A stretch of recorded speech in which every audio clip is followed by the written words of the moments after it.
اعوذ باللہ من الشیطان اللعین الرجیم بسم اللہ الرحمن الرحیم الحمد للہ وکفا وسلام علی عبادہ الذین اصطفیٰ. درود بھیجو.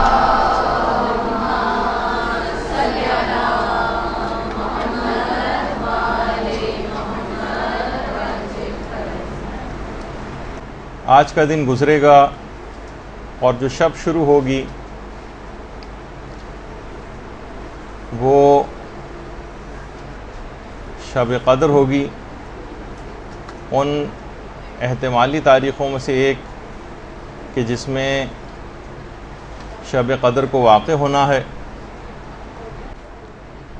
دیکھیے، دنیا اور آخرت کے جتنے بھی تمام کام ہیں، یہ علماء فرماتے ہیں کہ یہ بھی کچھ لو اور کچھ دو کی پالیسی پر یا اصول پر چلتے ہیں. ہم اللہ سے بہت کچھ چاہتے ہیں. اس رات آپ کتنی دعائیں کریں گی، کتنی حاجات طلب کریں گی، آپ اللہ سے بہت کچھ چاہتی ہیں، لیکن اس کے مقابلے میں اللہ کا بھی آپ سے کچھ تقاضا ہوتا ہے. رسول کی اور ائمہ کی شفاعت آپ کو درکار ہے، تو رسول اور ائمہ بھی کچھ آپ سے تقاضا کرتے ہیں اور اپنی اطاعت کو طلب کرتے ہیں.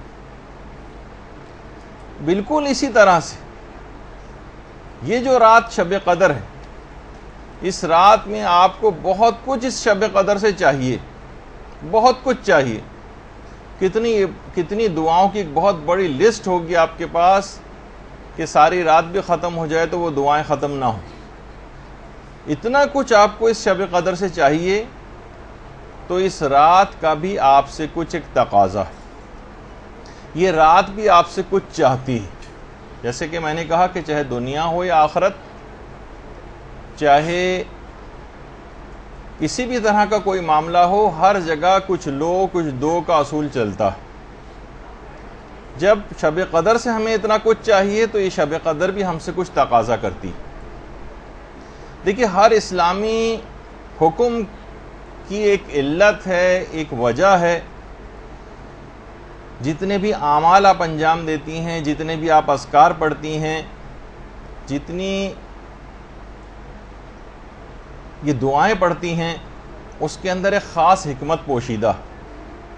عبادات کے اندر کچھ خاص اسرار ہیں، کچھ وجوہات ہیں، کچھ علتیں ہیں، کچھ حکمتیں ہیں، کچھ پیغامات پوشیدہ ہوتے ہیں.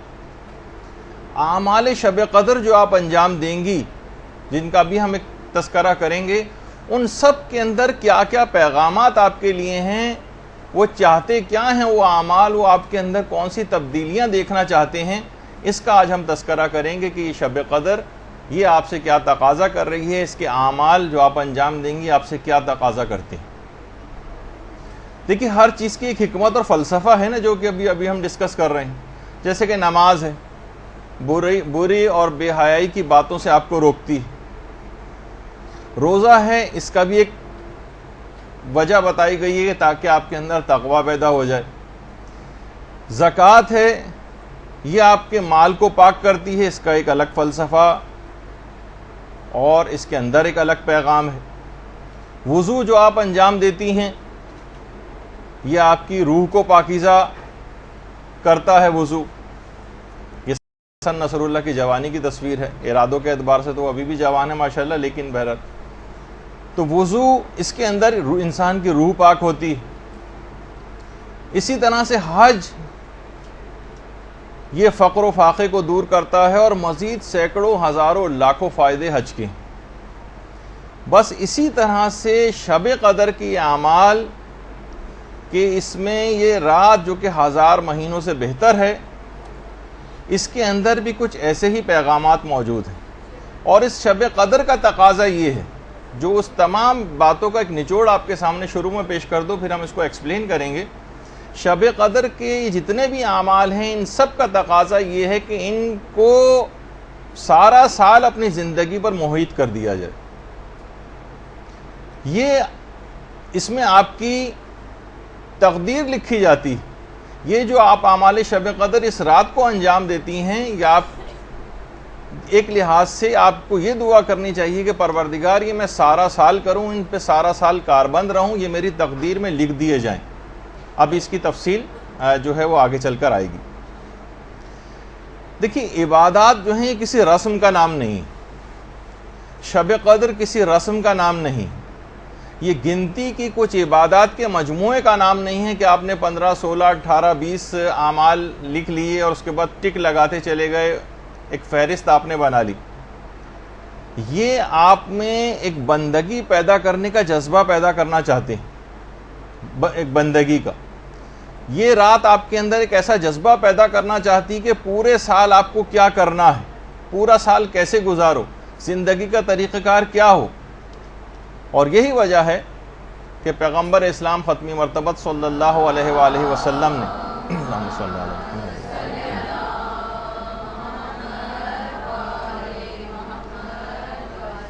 نے اس رات کو عبادت کے ساتھ 2 شرطیں لگائی ہیں کہ اس شخص کے گناہ بخشے جائیں گے۔ ابھی میں تفصیل میں آگے چل کر اس روایت کی بیان کروں گا، ابھی تو صرف سرسری سے گزر رہا ہوں کہ اس رات عبادت کے ساتھ جو 2 شرطیں لگائی ہیں وہ یہ ہے کہ اس رات کو عبادت کرو لیکن ایمان اور احتساب کے جذبے کے ساتھ۔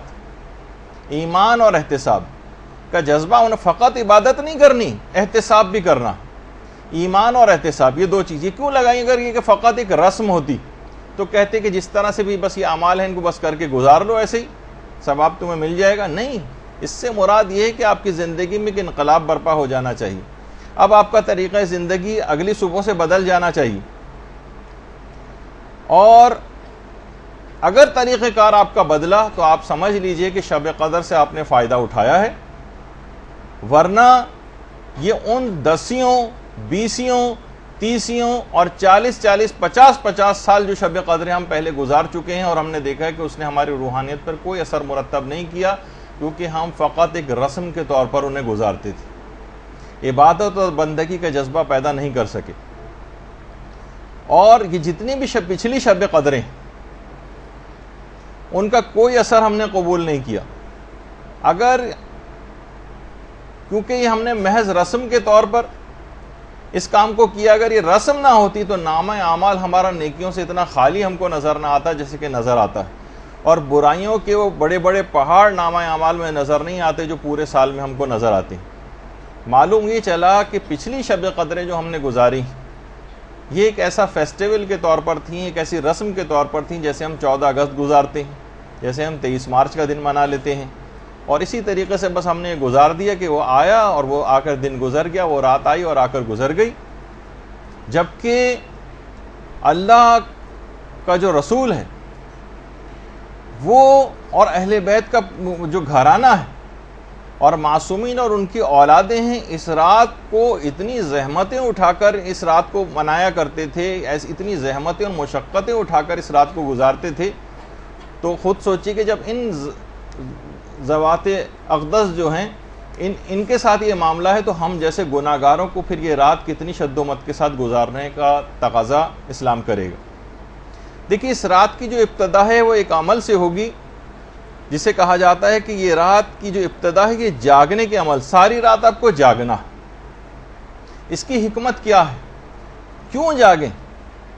اتنا ثواب کیوں آپ کو دیا جا رہا ہے اس رات کو کہ اگر اس رات تمام آپ آج کی رات مکمل آپ جاگتی رہیں، ذرا سا بھی نہ سوئیں، ذرا سا بھی نہ سوئیں، اگر ساری رات جاگتی رہیں تو جیسے کہ آپ مفاتی میں بھی پڑھتی ہیں کہ اس کے تمام گناہ معاف ہو جائیں گے، خواہ آسمان کے ستاروں کے برابر ہوں، خواہ پہاڑوں کی جسامت کے برابر ہوں، اور خواہ دریاؤں کے پانی جتنے برابر ہوں۔ آج کی رات فقط جاگنے سے معاف ہو جاتی ہیں۔ ذرا زیادہ ثواب محسوس نہیں ہو رہا؟ ہم جیسے جن کا ظرفیت بہت کم ہے انہیں واقعی ثواب بہت زیادہ لگتا، لیکن وہاں وہ خالق کون و مکان کہ جس کے ظرف کی کوئی حد اور انتہا نہیں، وہ دینے کو تیار بیٹھا ہوا ہے، اور ہم ایک بہت سرسری انداز سے بس ایک رسم کے طور پر شب قدر آئی اور کس طریقے سے رات گزر جائے، بس یہ جلدی جلدی ٹک لگا کے ہم اس اعمال کو انجام دے دیں، اور بس اپنے ایک لحاظ سے جان چھڑانے والا جو ہے وہ عمل اس کو سمجھیں، یہ انتہائی بدنصیبی والی بات ہے۔ اچھا، جاگنا کس انداز سے اسلام تقاضا کرتا ہے راتوں میں جاگنے کو؟ دیکھیے، یا تو علم کے لیے اور عبادت کے لیے راتوں کو جاگیے، علم اور عبادت کے لیے۔ سونا جو ہے وہ دیکھیے قبر کے لیے اٹھا رکھی، نیند کو اپنی تھوڑی سی ضرور کم کرنا چاہیے۔ یہ بھی شب قدر کا ایک پیغام ہے۔ ایک پیغام اس سے سیکھنا ہے کہ سال کی کچھ راتوں کو آپ کو مخصوص کرنا چاہیے، یا رات کے ایک پورشن کو روزانہ مخصوص کرنا چاہیے۔ رات کا ایک پورشن کتنا بڑا، یعنی مغرب سے لے کر اور رات کے 2-2 3-3 بجے تک جو لوگ سوتے ہیں اور لغویات کے اندر اس کو بسر کرتے ہیں، مخصوص تو کر رکھا ہے لغویات کے لیے، ڈراموں کے لیے، فلموں کے لیے، آؤٹنگز کے لیے، لہو و لعب کے لیے، مختلف چیزوں کے لیے۔ اسلام اور شب قدر یہ آپ سے تقاضا کرتی ہے، رات کا کوئی ایک پورشن، چاہے وہ 15 منٹ کا ہو، 20 منٹ کا ہو، آدھے گھنٹے کا ہو، 1 گھنٹے کا ہو، یا کچھ اور زیادہ ہو، اس کو یا تو عبادت میں صرف کرنے کے لیے مقرر کیجئے، یا پھر علم حاصل کرنے کے لیے۔ سونا جو ہے وہاں پہ بہت سونا ہے، اور اس کی الگ ایک تفصیل ہے، اس کو وہاں کے لیے اٹھا رکھیے۔ یا تو یہ کہ ہمیں پتہ ہے کہ ہمارے نامہ اعمال ایسے ہیں کہ وہ فرشتہ عذاب ہمیں سونے ہی نہیں دیں گے، وہاں پہ سوچے جتنا سونا ہے یہیں پہ پورا کر لیا جائے۔ تو بہرحال کبھی تو ان راتوں کے اندر جاگنا سیکھیے۔ یاد رکھ لیجئے کہ آپ کا اس انداز سے علم اور عبادت کے لیے راتوں کو جاگنا جو شب قدر کا ایک پیغام ہے، جاگنے کے ذریعے، ورنہ یہ بھی کہا جاتا ہے کہ سو لو، 2-3 گھنٹے کے اندر اعمال کر لینا۔ کیوں تقاضا ہے کہ ساری رات جاگو، اور اتنا زیادہ ثواب آپ کو دیا گیا ہے تاکہ اس کو سال کے دیگر مہینے کی جو راتیں ہیں ان کے اندر بھی آپ اس کو رائج کریں، کہ آپ کا اس عبادت کے لیے رات کے اندھیرے میں یہ آپ کی قبروں میں اجالا بکھیر دے گا۔ راتوں کی قدر پہچانیے، راتیں بہت قیمتی ہیں۔ بہت سے علماء یہ بات بھی بیان فرماتے ہیں کہ راتیں دنوں سے افضل ہوتی ہیں۔ قرآن کا لوح محفوظ سے زمین پر نازل ہونا یہ رات کے وقت ہوا، انا انزلناہ فی لیلۃ القدر، یہ شب میں ہوا ہے، دن میں نہیں ہوا۔ اور علماء یہ بھی فرماتے ہیں کہ راتوں میں سے جو ایک رات ہے، اس کے متعلق یہ بات کہی گئی ہے کہ یہ 1000 مہینوں سے افضل ہے۔ کسی دن کے متعلق یہ بات نہیں کہی گئی کہ فلاں دن جو ہے 1000 مہینوں سے افضل۔ شب جمعہ یہ بھی رات ہے، شب قدر یہ بھی راتیں ہیں، شب نیمہ شعبان اس کی کتنی فضیلت ہے، اور شب معراج اور شب برات وغیرہ، اسی طریقے سے شب عاشور، یہ ساری راتیں انتہا سے زیادہ عظیم راتیں۔ اور یہ بات بھی یاد رکھ لیجئے کہ تقدیریں جو آپ کی لکھی جاتی ہیں شب میں لکھی جاتی ہیں، دن میں نہیں لکھی جاتی۔ شب قدر میں آپ کی تقدیر لکھی جاتی ہے۔ رات کو بہرحال یہ کہ سکون اور اطمینان ہوتا ہے، دن پروردگار نے مشقت کے لیے بنایا۔ اور یہ جو راتیں ہیں اس کا جو 1/3 حصہ ہے وہ اس میں اللہ اپنے بندوں سے بہت قریب ہو جاتا ہے، بہت قریب۔ اور جو بندہ بھی بستر کو چھوڑ کر عبادت کے لیے جاتا ہے، اپنے پہلوؤں کو بستر سے الگ کرتا ہے، روایات میں ہے کہ اللہ اسے بغیر کسی حساب کے جنت میں داخل کرے گا، بغیر حساب کے۔ اللہم صلی علی محمد۔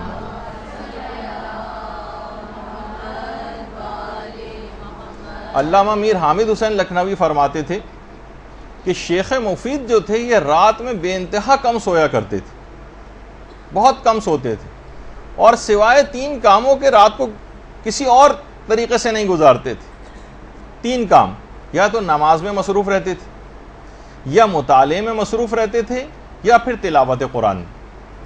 یعنی پوری رات کو فقط ان 3 بہت کم سوتے تھے۔ ایسا نہیں کہ سونا بالکل ترک کرنا ہے، لیکن سونے کو کم کرنا ہے، اور سونے کو کم کر کے کرنا کیا ہے؟ فلمیں ڈرامے دیکھنے یا لغویات میں نہیں، بلکہ اس کے اندر آپ کو زندگی کو لگانا ہے۔ یہ وقت نکلا چلا جا رہا ہے، نکلا چلا جا رہا ہے، فرشتہ اجل جو ہے اس کی آواز پہ لبیک کہنا ہے، وہ وقت کم سے کم تر ہوتا چلا جا رہا ہے، اور ہم خواب خرگوش کے مزے لیتے رہیں۔ تو شیخ مفید کا طریقہ کار یہ تھا۔ شب قدر کا دیکھیے پیغام رات کو جاگنے کا۔ اور اسی طریقے سے علامہ محمد حسین طباطبائی کے متعلق بھی ملتا ہے کہ رمضان کی تو تمام شبوں کو، ابتدائے شب سے لے کر اور سحر تک مکمل تمام راتیں جاگ کر گزارتے تھے. رمضان کی تو تمام راتیں مکمل جاگ کر, اور اس میں بھی دعا, قرآن, نماز, تلاوت قرآن اور مختلف اذکار میں جو ہے مشغول رہتے تھے. اچھا, اتنا زیادہ اذکار میں مشغول, چاہے وہ بیٹھے ہوں, مطالعہ کر رہے ہوں, پڑھ رہے ہوں, کچھ بھی کر رہے ہوں, ہر وقت زبان کے اوپر ذکر خدا رہتا تھا. محمد حسین طباطبائی ان کے شاگرد کہتے تھے کہ چلتے پھرتے بھی مستحب نمازیں ہی پڑھتے رہتے تھے.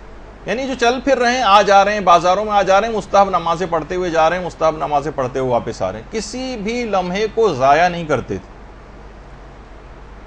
اور کبھی اس کے بغیر رہتے ہی نہیں تھے. تو آپ نے دیکھا کہ محمد حسین طباطبائی نے بھی وہی زندگی پائی جو عام طور پر لوگ زندگی پاتے ہیں. وہ کیا کیا کچھ کر کے چلے گئے, اتنی ہی زندگی ہمارے پاس بھی ہے. وہ کیا کچھ کر کے چلے گئے, ہم بغیر کچھ کیے دنیا سے جانے والے ہیں. تو بہتر ہے کہ موقع بھی بہت اچھا ہے, اپنی شب قدر کا جو پیغام ہے نیند کو کچھ کم کیجیے, کیونکہ یہ خاندان اہل بیت کی خواتین کا بھی طریقہ کار رہا. حضرت فاطمہ بنت الحسین, اللہم صلی علی محمد و آل محمد,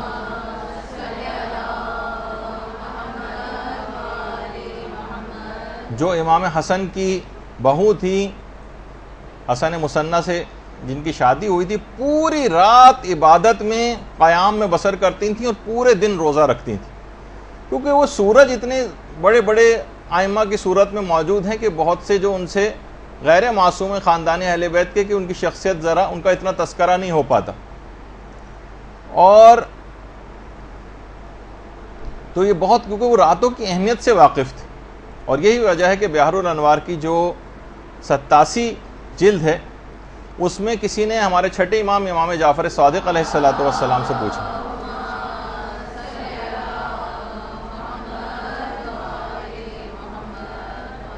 کسی نے پوچھا کہ مولا, ایک شخص یہ کہتا ہے کہ پیغمبر اسلام نے یہ بات کہی ہے, یعنی پیغمبر سے اس بات کو کوٹ کرتا ہے کہ شب کی, رات کی ایک ساعت ایسی ہے کہ جس میں پروردگار عالم اپنے بندوں کی جو دعا کریں وہ ضرور قبول کرتا ہے, جو دعا کریں.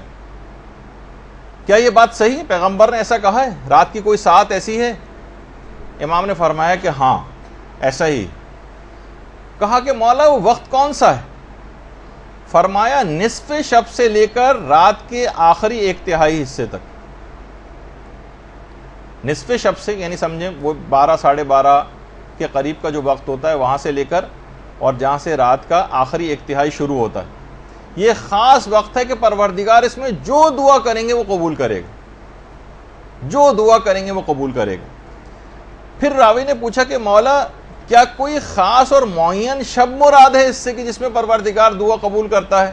امام نے فرمایا نہیں, ہر شب, ہر شب, ہر رات. ہم لوگ کتنا زیادہ بہت ساری دعائیں قبول کروانے کے لیے کتنی تگ و دو کرتے ہیں, کا خاص وقت نصف شب سے لے کر رات کا آخری 1/3 حصہ جہاں سے شروع ہوتا ہے. سمجھیں جیسے 12 بجے سے لے کر اور 3 بجے تک کے درمیان کا وقت, یہ خاص طور پر عبادت کا ہے. اس میں کچھ نہ کچھ نماز شب وغیرہ کے لحاظ سے اپنے آپ کو عادی بنانا ہے, جس کا بھی آگے چل کر تذکرہ آئے گا. اور اسی میں اپنی دعاؤں کے لیے بھی مخصوص کیجئے کہ ہر دعا لازماً پروردگار نے, اور ہر شب کے لیے حکم ہے, کوئی مخصوص شب بھی مراد نہیں. اور پیغمبر اسلام کا ایک عجیب طریقہ کار تھا. پیغمبر اسلام اس طرح سے راتوں کو جاگتے تھے کہ کئی دفعہ اٹھتے تھے اور سوتے تھے, کھڑے کھڑے تھک جاتے تھے تو بیٹھ کر عبادات انجام دے لیتے تھے. اور یہ بات بھی یاد رکھ لیجئے کہ یہ ضروری نہیں ہے کہ آپ کہ بیٹھ کر جو پڑھی جاتی ہیں نمازیں اس میں آپ 2 رکعت, 1 رکعت کے بجائے 2 رکعت ہی پڑھنا ضروری نہیں, ایسا نہیں. تو بہرحال البتہ لیٹے لیٹے پڑھنے کی اجازت نہیں, تھک جائیں تو بیٹھ کر پڑھنے کی اجازت ہے. اور اس شب میں بھی تمام رات جاگ کر آپ کو عبادت کرنی. یہ جو آج سے شروع ہو جائیں گی آپ لوگوں کے لیے, بہت سے لوگوں کی تو کل ہو چکی ہے شب قدر کی ابتدا. تو پروردگار عالم کچھ علماء فرماتے ہیں کہ فخر و مباحت کرتا ہے کہ اے فرشتوں دیکھو, جب یہ احتمالی تاریخوں میں میری اتنی عبادت و بندگی کر رہا ہے, تو اگر میں یقینی طور پہ بتا دیتا کہ شب قدر فلاں رات ہے تو اس کی عبادت و بندگی کا کیا حال ہوتا؟ یہ تو احتمالی تاریخیں بتائیں، اس میں اس کی بندگی کا اور عبادت کا یہ حال ہے۔ تو ہمیں دیکھ کے پروردگار یعنی اگر اس انداز سے عبادت کریں کہ واقعی جس طرح سے ایک حق ہے اس شب کو گزارنے کا، اور اتنا زیادہ اس کا ثواب ہے کہ یہ جو 1000 مہینوں سے افضل ہے، تو علماء فرماتے ہیں کم سے کم اس رات عبادت کرنے کا اور اس رات کو جاگنے کا جو ثواب آپ کو ملے گا وہ 83 سال اور 4 مہینے کی عبادت کا ثواب آپ کو ملے گا۔ 83 سال 83 ایئر، سوچیے کہ پیدائش سے لے کر جب تک آدمی بوڑھا ہو جاتا ہے اور مسلسل عبادت انجام دیتا رہے، فقط ایک رات عبادت کرنے سے اتنا ثواب اور فائدہ آپ کو ملے گا۔ اللہم صلی علی محمد و آل محمد۔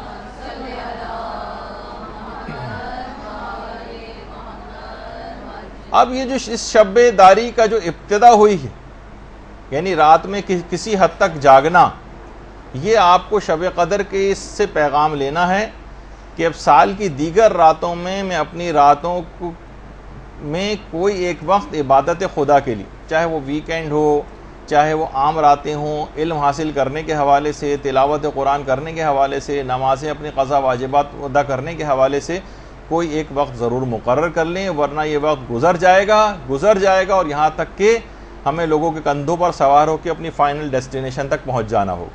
اس سے پہلے کا وقت ہے، اس پہ آپ اپنی زندگیوں کو بدلنے کی کوشش کر لیں، اور شب قدر سے بہترین اس ابتدا کی کوئی رات ہو نہیں سکتی۔ تو ایک تو پیغام یہ ہو گیا کہ جو جاگنے کا جو حکم ہے یہ اس وجہ سے ہے تاکہ اس سے کچھ سبق آپ حاصل کریں، اور اپنی عام سال کی راتوں میں بھی اسی انداز سے ایک پورشن ضرور، کم سے کم اگر پوری رات نہ جاگ سکیں تو اتنا سبق ضرور حاصل کر لیں کہ ایک پورشن ضرور مخصوص کر لیں کہ اتنا مجھے ضرور عبادت کرنی ہے۔ دوسرا جو ہے وہ ہے عمل قرآن، جو آپ کرتی ہیں اس رات کو، قرآن کو سر پر رکھ کر، اور اس کے بعد پھر معصومین کے واسطے دیے جاتے ہیں اور اس کے حوالے سے پھر دعائیں ہوتی ہیں۔ اس کا بھی ایک پیغام ہے کہ پورے سال بھی آپ کو انہی ذوات مقدسہ کے وسیلے سے دعائیں کرنا،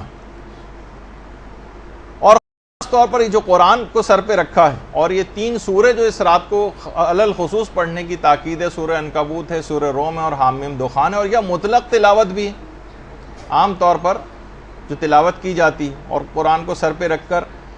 تو یہ بات یاد رکھ لیجئے کہ ویسے تو میں نے پچھلے سال بھی بتایا تھا کہ جو قرآن سر پہ رکھے جاتے ہیں تو علماء اس متعلق کیا بات بیان فرماتے ہیں کہ اس میں کون سی 4 نیتیں ہونی چاہیے، وہ پچھلے سال والا درس آپ سن لیجئے گا کہ قرآن کو سر پہ رکھتے وقت 4 نیتیں کرنا، جس کا بھی وقت نہیں ہے وہ تو پچھلے سال ہم نے بیان کر دیا، اور ہمارے ویمیو چینل کے اوپر بھی وہ اپلوڈڈ ہے۔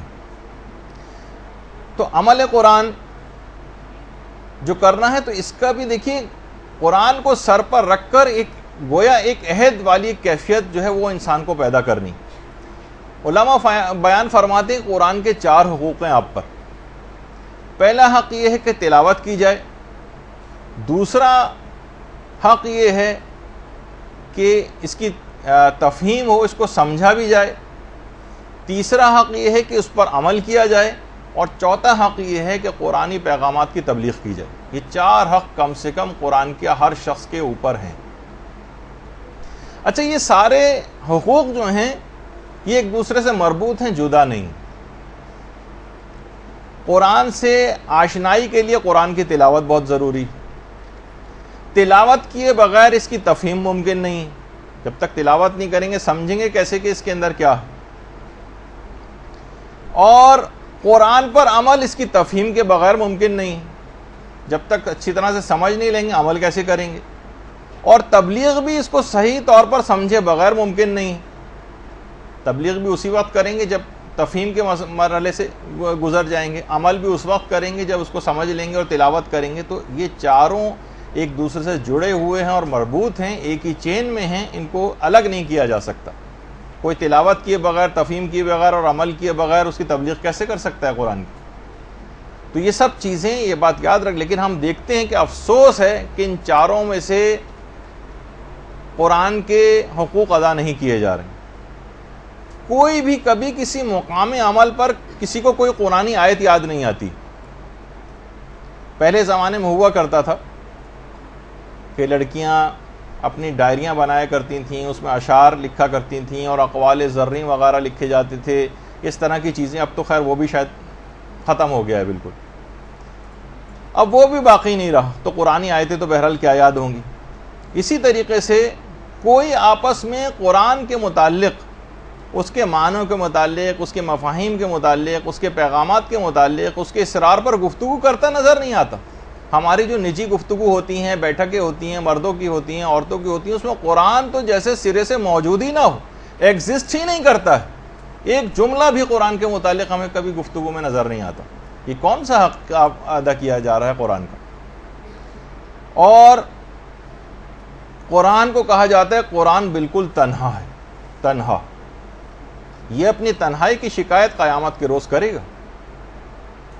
افسوس کہ لوگوں کو شاعروں کے اشعار یاد ہوں، گانے یاد ہوں، کلام شیطانی سب کچھ یاد ہو، مکروہ شاعری جو ہے وہ یاد ہو، لیکن کلام الہی کسی کو یاد نہ ہو.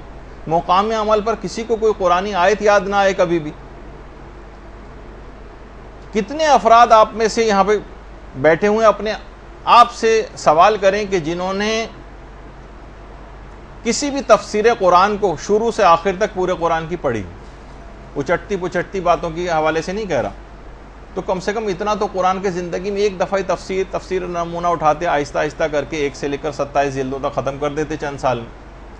کچھ تو معاملہ آگے بڑھتا. اب نہیں، ابھی تک نہیں بڑھا ہے تو اب سے ہی شروع کر دیجئے. کچھ تو سمجھ آئے گا، کچھ تو مفاہیم کے اوپر طبیعت جائے گی، کچھ تو قرآن سے ارتباط پیدا ہوگا.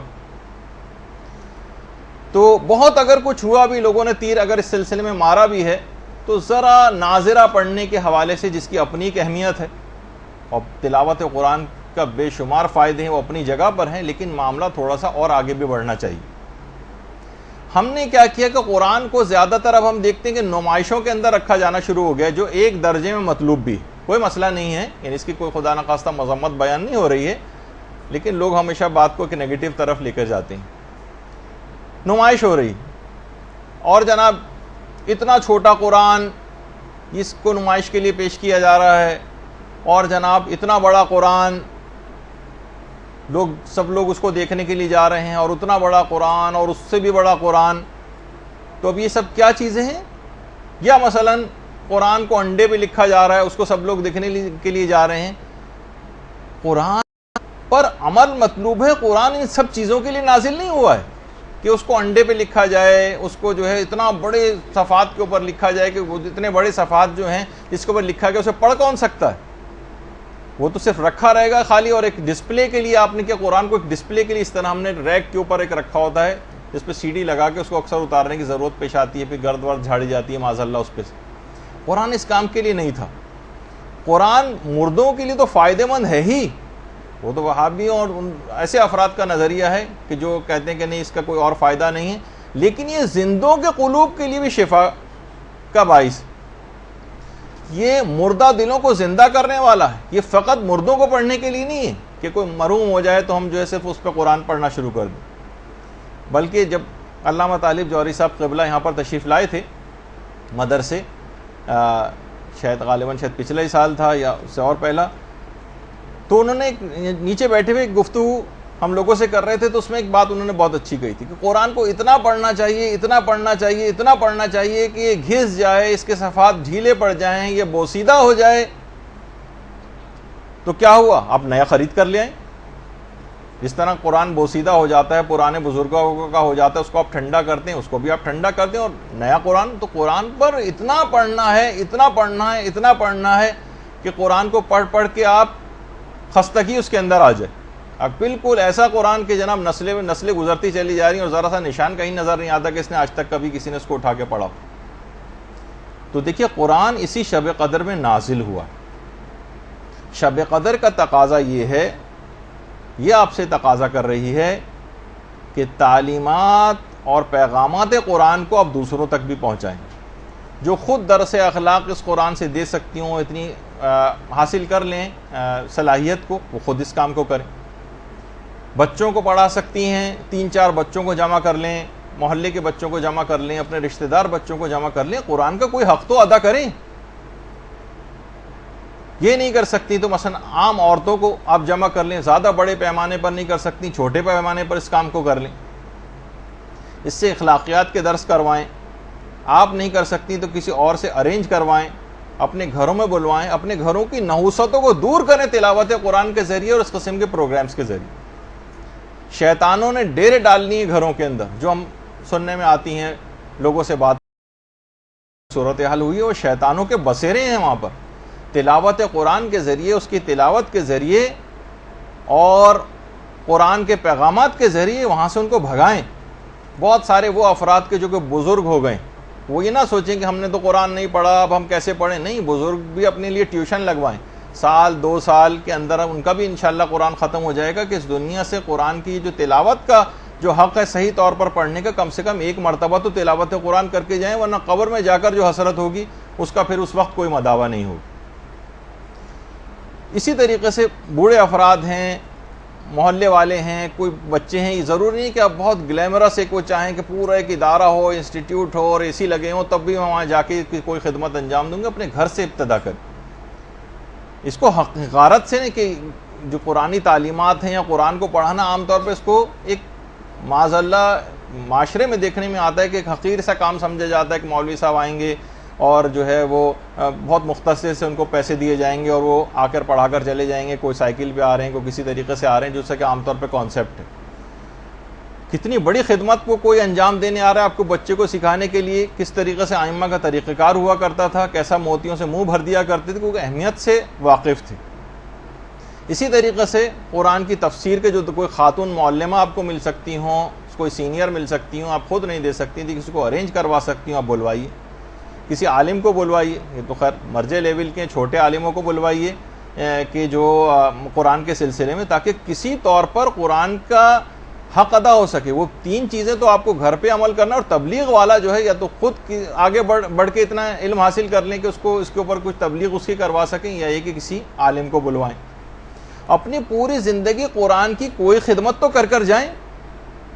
کیا قرآن کی کوئی خدمت کیے بغیر ہم مرنا چاہتے ہیں؟ کیا ہم یہ چاہتے ہیں کہ قرآن کل ہماری شکایت کرے؟ دیکھیں امام خمینی تک اپنے بہت سے جلسوں کے اندر طالب علموں کو، بچوں کو کھڑا کر کے تلاوت قرآن سنا کرتے تھے۔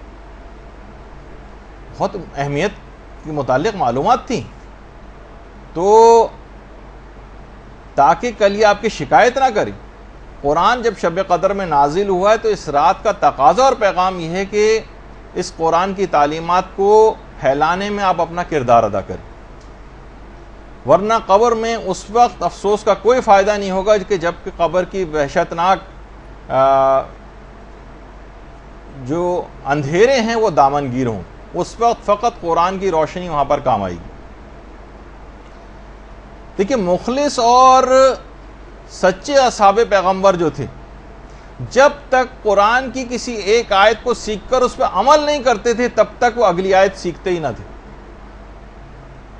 مخلص اصحاب کا طریقہ کار تھا۔ بہت سے اس طرح کے تھے کہ بس ایک آیت سیکھ کے گئے کہ علم یعلم بان اللہ یرا، یعنی پروردگار ایک ایک عمل کو ہمارے دیکھ رہا ہے، کہتے بس ہمارے لیے کافی۔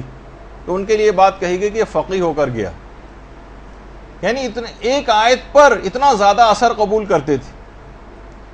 اور ہم پوری زندگی ہو گئی، ہر دفعہ اتنے سننے میں آتا ہے کہ فلاں صاحب نے اتنے قرآن ختم کر دیے اور اتنے قرآن ختم کر دیے، اور ہم نے 2 ہو گئے اور 3 ہو گئے اور 4 ہو گئے اور 5 ہو گئے، لیکن کوئی اثر مرتب روح کے اوپر ہوتا نظر نہیں آتا اس تلاوت قرآن کا، کیونکہ ہماری نیت عمل کرنے کی ہوتی نہیں۔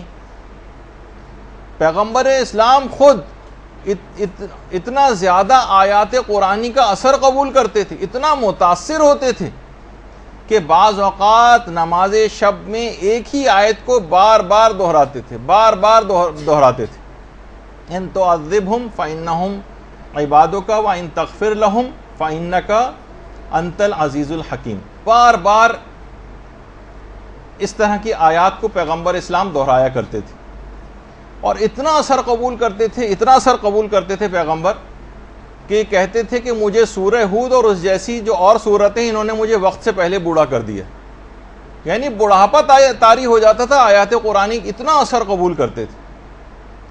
اور یہ خود ہے بھی اتنا پر اثر قرآن کہ خود پروردگار نے قرآن کے متعلق یہ کہہ دیا کہ اگر ہم اسے پہاڑوں پر نازل کرتے تو خشیت الہی سے پہاڑ پھٹ جاتے.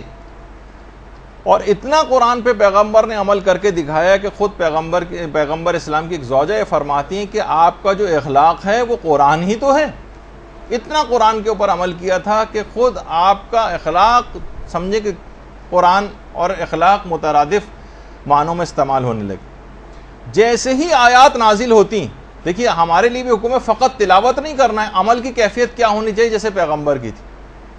جیسے جیسے آیات قرآنی نازل ہوتی گئیں، پیغمبر کا عمل شدت کے ساتھ ان آیات قرآنی پہ بڑھتا چلا گیا. جو حکم آتا فوراً اس کے اوپر عمل کرتے.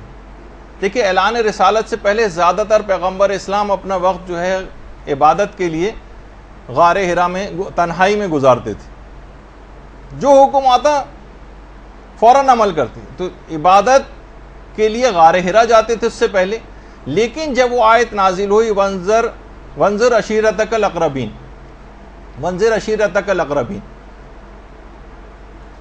کہ اب تبلیغ کا کام شروع کرو، اب لوگوں کو ڈراؤ. اس کے بعد پیغمبر نے ساری زندگی مکمل طور پر غار حرا کو ایک لحاظ سے ترک کر دیا اور مسلسل دعوت و تبلیغ کے اندر مشغول رہے، اور بالکل نہ گھبرائے، نہ کبھی اکتائے، نہ، اور آخری سانس تک تبلیغ کے اندر مصروف رہے.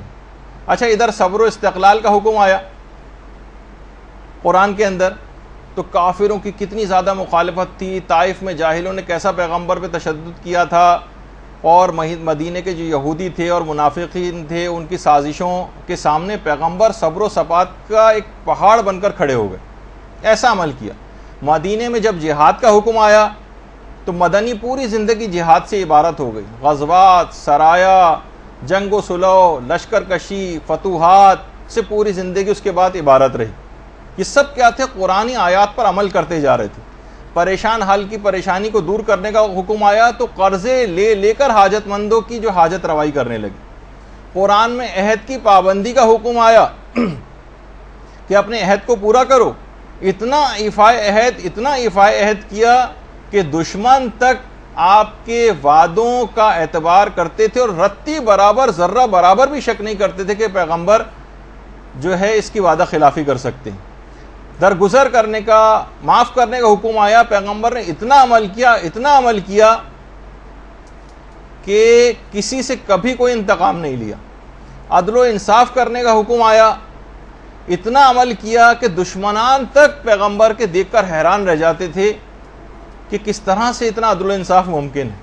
حکم شکر آیا قرآن کے اندر، تو پیغمبر اتنا شکر گزار بندے بنے، اتنا شکر کہ اتنی عبادت کرتے کہ ساری رات گزار دیتے.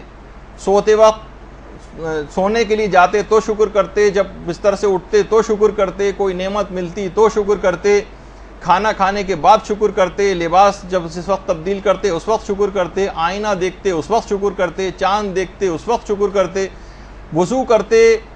وضو کرنے کے بعد شکر کرتے، بیمار پرسی کے لیے جاتے اس وقت شکر خدا انجام دیتے، خریداری کے لیے بازاروں میں جاتے تو شکر کرتے. کوئی زندگی کا لمحہ ایسا نہیں تھا کہ جب پیغمبر حمد و شکر نہ بجا لاتے ہوں قرآن پر عمل کرنے کی وجہ سے. اور جب قرآن کی وہ آیت نازل ہوئی کہ وَكُلُوا وَاشْرَبُوا وَلَا تُسْرِفُوا، کہ کھاؤ پیو اور اسراف نہ کرو، تو بھوک جب تک نہ لگتی نہ کھاتے پیغمبر. اور تھوڑی سی بھی اگر بھوک باقی رہ جاتی تھی تو اپنے ہاتھ کو کھینچ لیا کرتے تھے. پانی کے استعمال میں اتنا زیادہ محتاط ہو گئے کہ اس کے بعد کہا کہ اس پانی کے سلسلے میں بھی اسراف نہ کرو، اگرچہ تم بہتے ہوئے دریا کے قریبی کیوں نہ ہو.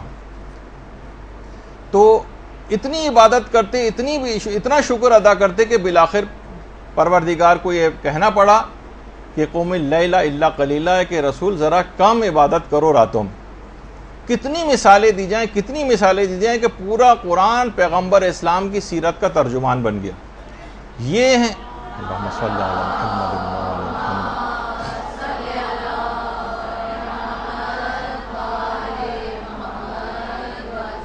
یہ ہیں حقوق قرآن کے، ایسا ہوتا ہے ان کے اوپر عمل، اور ایسی ہوتی ہے ان کی تبلیغ۔ اتنا عمل کہ اس کے بعد پھر پیغمبر اسلام کے لیے پروردگار کو کہنا پڑا کہ ان اللہ و ملائکتہ یصلون علی النبی یا ایھا الذین آمنوا صلوا علیہ وسلموا تسلیما۔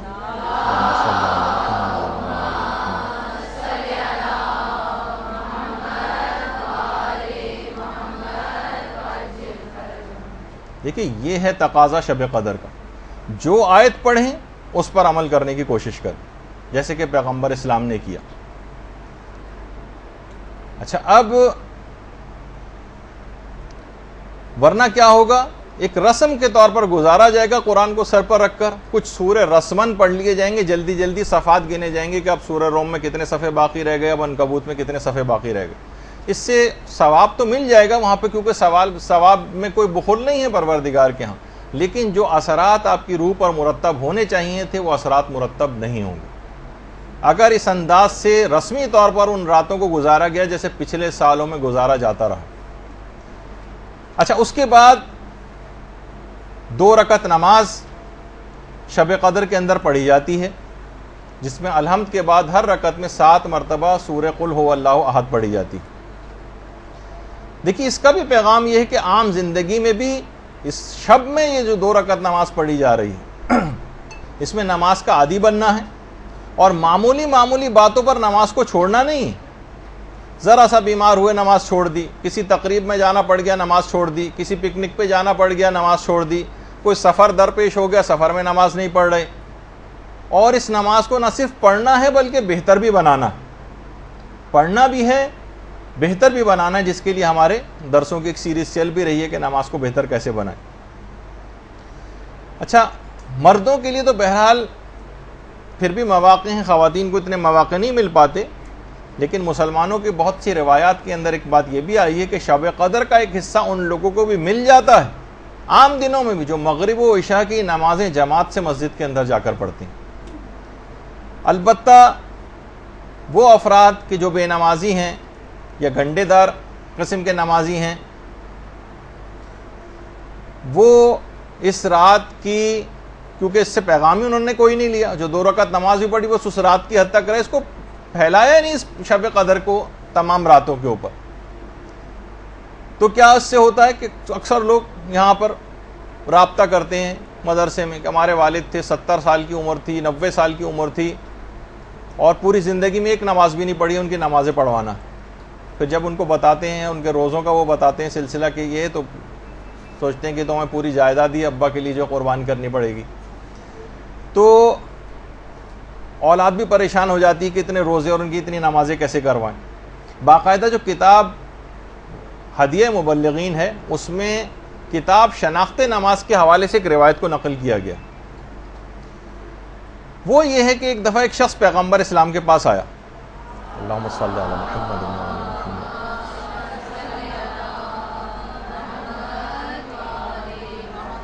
کہنے لگا یا رسول اللہ میں بہت مالدار شخص تھا، اب میں بالکل فقیر ہو گیا ہوں۔ پیغمبر نے کہا کیا تم نماز نہیں پڑھتے ہو؟ اس نے کہا پیغمبر اسلام میں تو 5 وقت کی نماز پڑھتا ہوں۔ پیغمبر نے کہا کیا تم روزے نہیں رکھتے؟ کہا کہ میں رمضان کے روزے تو چھوڑیے، میں 3 مہینے مسلسل رجب سے لے کر رمضان تک پابندی سے مستحب روزے تک رکھتا ہوں۔ پیغمبر اسلام تعجب میں پڑ گئے کہ ایسا کون سا اس نے گناہ کیا کہ اس کے مال سے برکت ختم ہو گئی۔ اس وقت جبریل امین نازل ہوئے اور کہا کہ یا رسول اللہ، خدا درود و سلام آپ کے اوپر بھیجتا ہے، اللہم صلی علی محمد و علی محمد،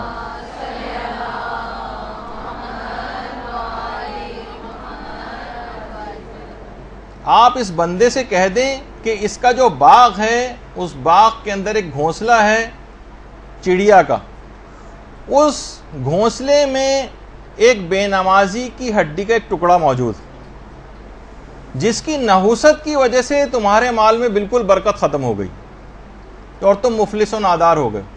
پیغمبر اسلام نے اس شخص کو یہ بات بتائی۔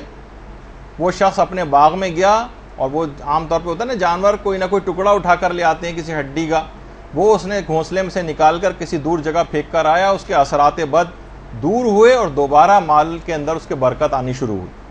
تو آپ خود سوچیں کہ بے نمازی کی ہڈی کا ایک چھوٹا سا ٹکڑا وہ اتنا زیادہ نحوست رکھتا ہے، تو ایک مجسم بے نمازی آپ کے اطراف میں موجود ہوں، مجسم بے نمازی آپ کے گھروں کے اندر آپ کے ساتھ رہتے ہوں، تو وہ گھر کتنی بلاؤں، تکلیفوں، مشکلات، پریشانیوں اور فقر و فاقے کا شکار ہوگا، جو لوگ آج ہر وقت اس کا ذکر کرتے رہتے ہیں۔ اور بے نمازی سے مراد یہ نہیں کہ جو شروع سے آخر تک ایک نماز بھی نہ پڑھتا ہو، جو گنڈے دار ٹائپ کے نمازی ہوتے ہیں، کبھی پڑھ لی کبھی نہیں پڑھی، کہ فلاں نماز فجر کی روزانہ قضا ہو گئی، ساری نمازوں قضا کر کے کبھی ایک ساتھ پڑھ لیا، ان کے بھی اثرات نحوست اسی انداز کے ہوتے ہیں۔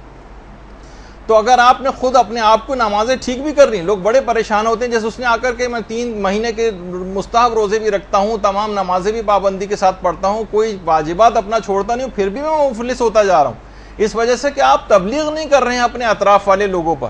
وہ اگر ویسے ہی خراب رہے اور آپ ذاتی طور پر اپنے عمل کو اچھا کرتے چلے گئے، تو لا محالہ ان کے اثرات آپ تک پہنچیں گے، اور یہی بے برکتی اور نقصان کا سبب آپ بنیں گے۔ جیسے کوئی بہت بدبودار چیز کمرے، آپ لاکھ خوشبو لگا کے بیٹھے رہیں اور کوئی سڑی ہوئی مچھلی کمرے میں لا کے رکھ دیں، تو اس کے اثرات تک پہنچیں گے۔ آپ فقط اپنے لباس پر خوشبو سے اس گندے اور برے اور بدبودار چیز کے اثرات کو دور نہیں کر سکتے۔ تو بہت ضرورت اس بات کی، جب ہی ہم بار بار اس بات کو کہتے ہیں کہ تبلیغات کے اندر آپ اپنے آپ کو بھی، اگر آپ کو ٹھیک کرنا ہے اپنے حال کو بھی، تب بھی آپ کو تبلیغ کرنا پڑے گی، ورنہ دوسرے جو خراب ہوتے چلے جائیں گے آپ کے تبلیغ نہ کرنے کے نتیجے میں، اس سے آپ بھی متاثر ہوئے بغیر نہیں رہ سکتی۔ اور تو اس نماز کا ایک حق ہے شب قدر میں، اس کی تبلیغ کریں، لوگ اس کو پڑھنا شروع کریں، اور مسائل فقہ کے تحت صحیح طور پر نماز پڑھنا شروع کریں، اور نماز کو بہتر سے بہتر بنانے کے لیے اب اقدامات شروع کریں، اور اس شب میں اس کا حق ادا کرنے کی آپ نیت کریں، اور پھر پورا سال اس سلسلے میں کام بھی کریں۔ اور اگر کوئی شخص فقط پوری زندگی بھی اس نماز کے موضوع کی تبلیغ پہ لگا دے، تو اس نے ایک بہت بڑا کارنامہ جو ہے وہ انجام دے دیا۔ دیکھیے، اس 2 رکعت نماز شب قدر جو آپ پڑھیں گی، اور اس کے ساتھ ساتھ آپ کو نماز شب بھی پڑھنا ہے اسی رات کو، یہ بھی نماز کی کنٹینویشن ایک ہی رات میں جو آپ کو نمازیں پڑھنی ہیں، اس میں ایک تو نماز واجب نماز ہے جو آپ کو مغرب عشاء کی پڑھنی ہے، اس کے بعد یہ 2 رکعت نماز شب قدر ہے، اور اسی رات آپ کو نماز شب کا پابندی کی بھی نیت کرنی۔ اس سے بہتر کون سی رات آئے گی جب آپ اس بات کا عہد کریں گی کہ اب مجھ سے نماز شب نہیں چھوٹنی چاہیے۔ جو بالکل مبتدی ہیں، جب تک بالکل نہیں پڑھتے ہیں، میں ریکمینڈ کروں گا کہ وہ 1 مہینے تک فقط ایک رکعت نماز شب سے ابتدا کریں۔ جب وہ مکمل پابندی کے ساتھ کم سے کم 1 مہینے تک ایک رکعت پڑھ لیں گی، تو پھر وہ 3 رکعت پہ چلی جائیں، پھر 3 مہینے تک 3 رکعت پڑھتی رہیں، اور اس کے بعد جب 3 مہینے تک عادی ہو جائے تو پھر آرام سے 8 رکعتیں اور 11 رکعتوں تک بھی جانا کوئی مسئلہ نہیں ہوگا، چلتے پھرتے بھی پڑھی جا سکتی ہیں، الحمد کے اوپر اکتفا بھی کیا جا سکتا ہے، تمام مستحبات بھی نکالے جا سکتے ہیں، چند منٹ کی یہ نماز، لیکن اس کا آپ کو عادی بننا پڑے گا۔ اور نماز شب کے متعلق یہ بات کہی جاتی ہے کہ یہ معنی گناہان آئندہ ہے اور کفارہ گناہان گزشتہ ہے۔ گزشتہ گناہوں کا کفارہ ہے اور آئندہ گناہوں سے بچانے والی چیز ہے، اور یہی وجہ ہے کہ باقاعدہ میں وہ تصویر تو نکال نہیں سکا کہ امام خمینی آپریشن سے پہلے جب مسلسل آکسیجن لگی ہوئی تھی، ایک تو یہ ہے آپ کے سامنے، اس کے بعد پھر ایک اور بھی ہے جس کی تصویر کا میرے پاس وقت نہیں تھا اس کو نکال سکوں، لیکن مسلسل ناک پہ آکسیجن لگی ہوئی تھی۔ اسی حالت میں امام خمینی نے اپنی واجب نمازیں، ظہر اثر کی نماز اس میں پڑھی تھی آپریشن سے پہلے، حتیٰ اسی آکسیجن لگی حالت میں نماز شب بھی ادا کی تھی، ورنہ جو اتنا کریٹیکلی ال پیشنٹ ہو اور بالکل ایکسپائر ہونے والا ہو، اور اس کی جو صورتحال اس وقت ہوتی ہے کہ اس میں اپنے آپ کا اس کو ہوش نہیں ہوتا، اس میں بھی مستحب نمازیں حتیٰ کہ پوری 11 رکعت نماز شب آکسیجن لگے انہوں نے انجام دی۔ اللہم صلی علی محمد۔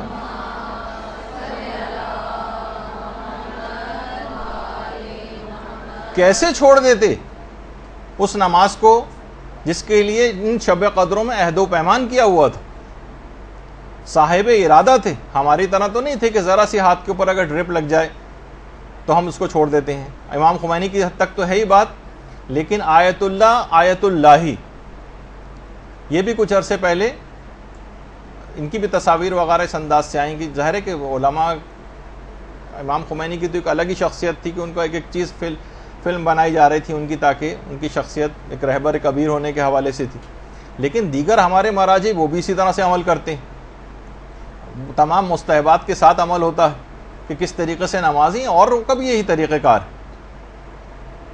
اور خود آپ دیکھیں کہ واقعی شب قدروں میں یہ جو اعمال ہیں اور جو نمازیں بھی ہیں, یہ خود یہ جو قوم آپ کے سامنے جو تمام ظالموں سے اکیلی اور تنہا مقابلہ کر رہی ہے, وہ کس طرح سے ان کے اندر یہ کیفیت پیدا ہوئی.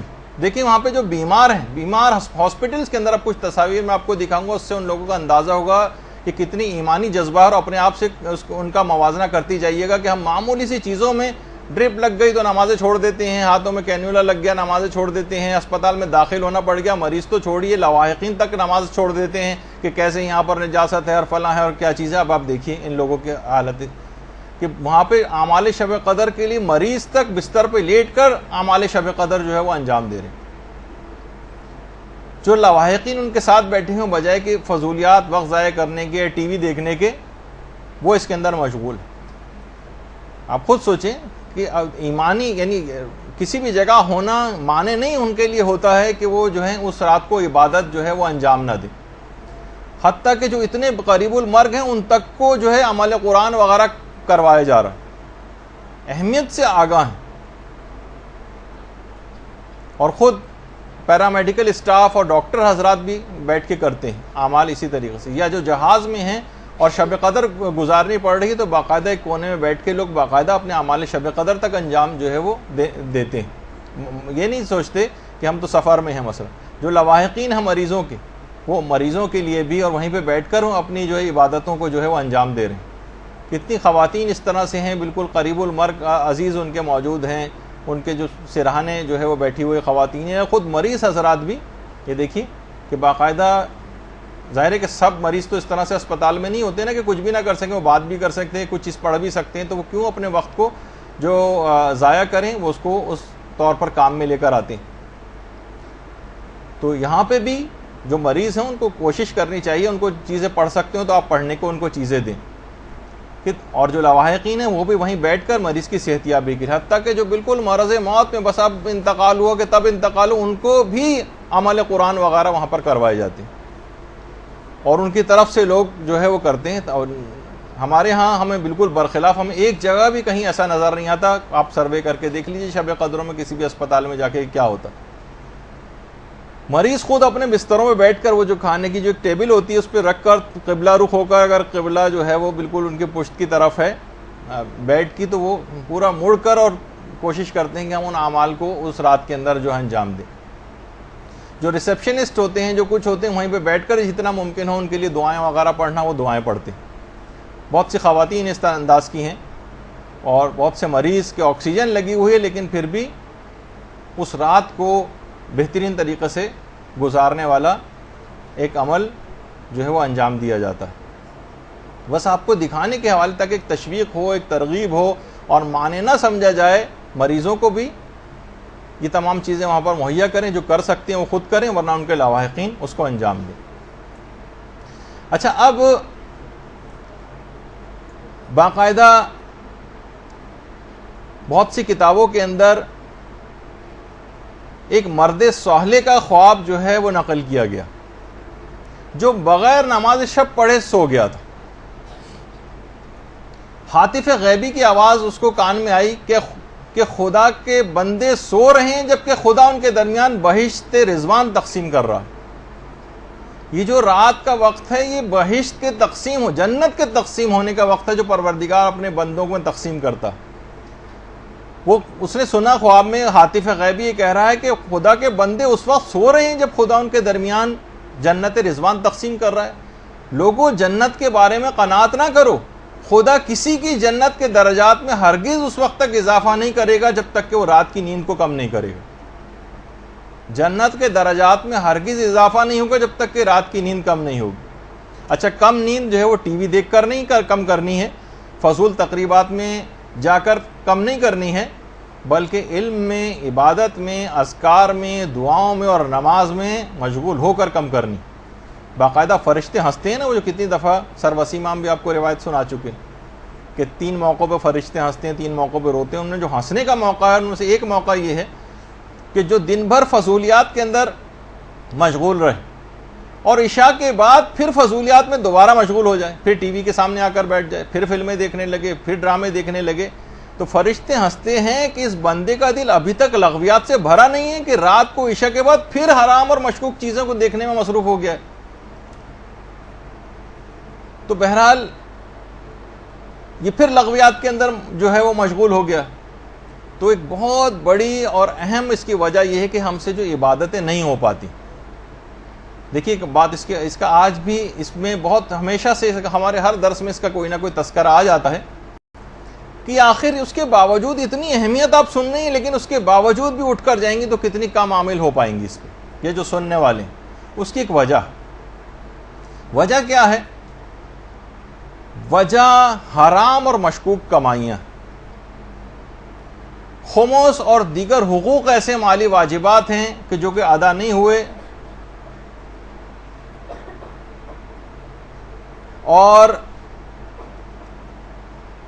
اس وجہ سے وہ ہمیں نماز شب پڑھنے ہی نہیں دیتے۔ آیت اللہ شیخ قدوسی کہہ رہے ہیں کہ نیہاوند ایک علاقہ ہے، وہاں کے ایک مومن نے ایک دفعہ کھانے کی مجھے دعوت دی۔ میں کھانا کھانے کے لیے گیا، لیکن کھانا کھانے کے بعد ایک ایسا خمار دماغ پہ میرے سوار ہوا کہ مجھے نیند آ گئی۔ نماز شب تو کیا ملتی، نماز فجر بھی قضا ہو گئی۔ آیت اللہ شیخ قدوسی نے بیان کیا۔ اچھا، کیونکہ روحانی طور پہ بہت بلند عالم دین تھے، کہہ رہے میں متوجہ ہوا، یعنی کشف جو چیزیں ہوتی تو معلوم یہ چلا کہ اس کی جو کمائی اور ارننگ ہے اس میں اشکال، مشکوک کمائی کی بنا پر میری جو ہے نماز، اتنے بڑے عارف کی بھی جو نماز شب جو قضا ہوئی، حتیٰ کہ نماز فجر تک قضا ہو گئی، اور جبکہ اپنا ذاتی مال بھی نہیں تھا، کسی اور کا مشکوک مال تھا جو ان کے جسم میں چلا گیا تھا، تو کتنے اثرات اس نے رکھے۔ تو یہ سب چیزیں بہت آپس میں ملتی جلتی چیزیں۔ اور اصفہان کے جو ایک مبلغ تھے حجت الاسلام سید محمد حسین مدرس، انہوں نے بھی ایک واقعہ نقل کیا کہ وہاں کے طلباء نے ایک دفعہ جشن منعقد کیا تھا عید زہرا کے سلسلے میں، اور آخوند ملا کاشی بہت بڑے عارف اور عالم اس زمانے میں تھے، ان کو بلایا۔ اچھا، آخوند کاشی کے متعلق یہ بات بتا دوں کہ آخوند کاشی وہ تھے کہ جو اپنی ہر مستحب نماز تک کے قنوت میں دعائے ابو حمزہ سمالی پڑھتے تھے۔ آخوند کاشی، اللہم صلی اللہ علیہ وسلم۔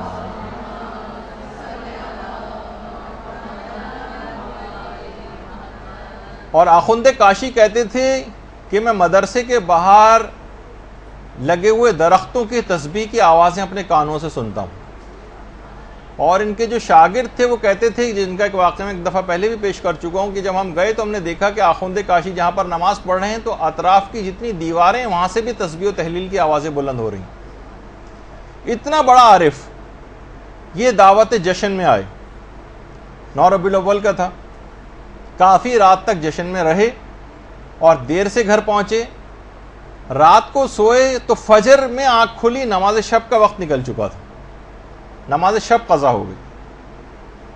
اس کے بعد 17 ربیع الاول کا پھر دوبارہ ایک جشن منعقد کیا گیا مدرسے میں، اور آخوند کاشی کو پھر بلایا۔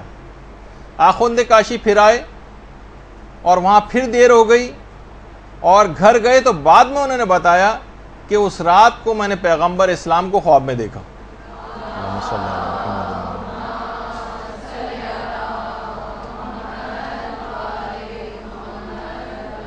اس سے پہلے عید زہرا والے پروگرام میں گئے تھے، جب نماز قضا ہوتی، اب تو نماز قضا نہیں ہوئی، ہو ہی رہے تھے کہ پیغمبر خواب میں آ گئے اور کہا کہ اس سے پہلے میں نے اپنی بیٹی فاطمہ کی خوشنودی قلب کے لیے تمہاری اس رات نماز شب نہ پڑھنے کے عمل کو معاف کر دیا تھا، آج پھر سو رہے ہو، اٹھو اور نماز شب پڑھو۔ پیغمبر اسلام نے آخوند کاشی کو سرزنش کیا کر کہا کیونکہ عید زہرا کا پروگرام اس رات تو میں نے اپنی بیٹی کی خوشنودی قلب کی وجہ سے تمہیں چھوڑ دیا تھا، لیکن پھر دوبارہ وہی غلطی کرنے جا رہے ہو. تو راتوں کو دیر تک کے ایسے پروگرامز کے جس کے نتیجے میں آپ کی عبادات متاثر ہوں، آپ کے واجبات متاثر ہوں، ان لغویات، یہ تو خیر بہت ہی نیک کام تھا، لیکن اس کے باوجود بھی عبادات بھی اگر آپ انجام، جیسے بہت سے لوگ پوری رات ایک شب داری جو ہوتی ہے اور ماتم ہوتا ہے وہ عبادت میں رات گزار رہے ہیں، لیکن نماز فجر اس کے بعد قضا کرتے ہیں. تو مستحب نمازیں بھی اس کا پیش خیمہ نہیں ہونی چاہیے کہ آپ کے واجبات قضا ہو جائیں، اور جن کا مقام اور بلند ہوتا ہے ان کے لیے ان کی نماز شب بھی قضا نہیں ہونی چاہیے. تو پیغمبر نے آ کر سرزنش کی. ائمہ خود کتنے زیادہ اس کے پابند تھے کہ امیر المومنین کی جو ایک کنیز تھی ام سعید، وہ یہ بات بیان فرماتی ہیں کہ تمام شب امیر المومنین عبادت میں مصروف رہتے تھے، اور رمضان اور غیر رمضان سب امیر المومنین کے لیے برابر تھے، سب برابر.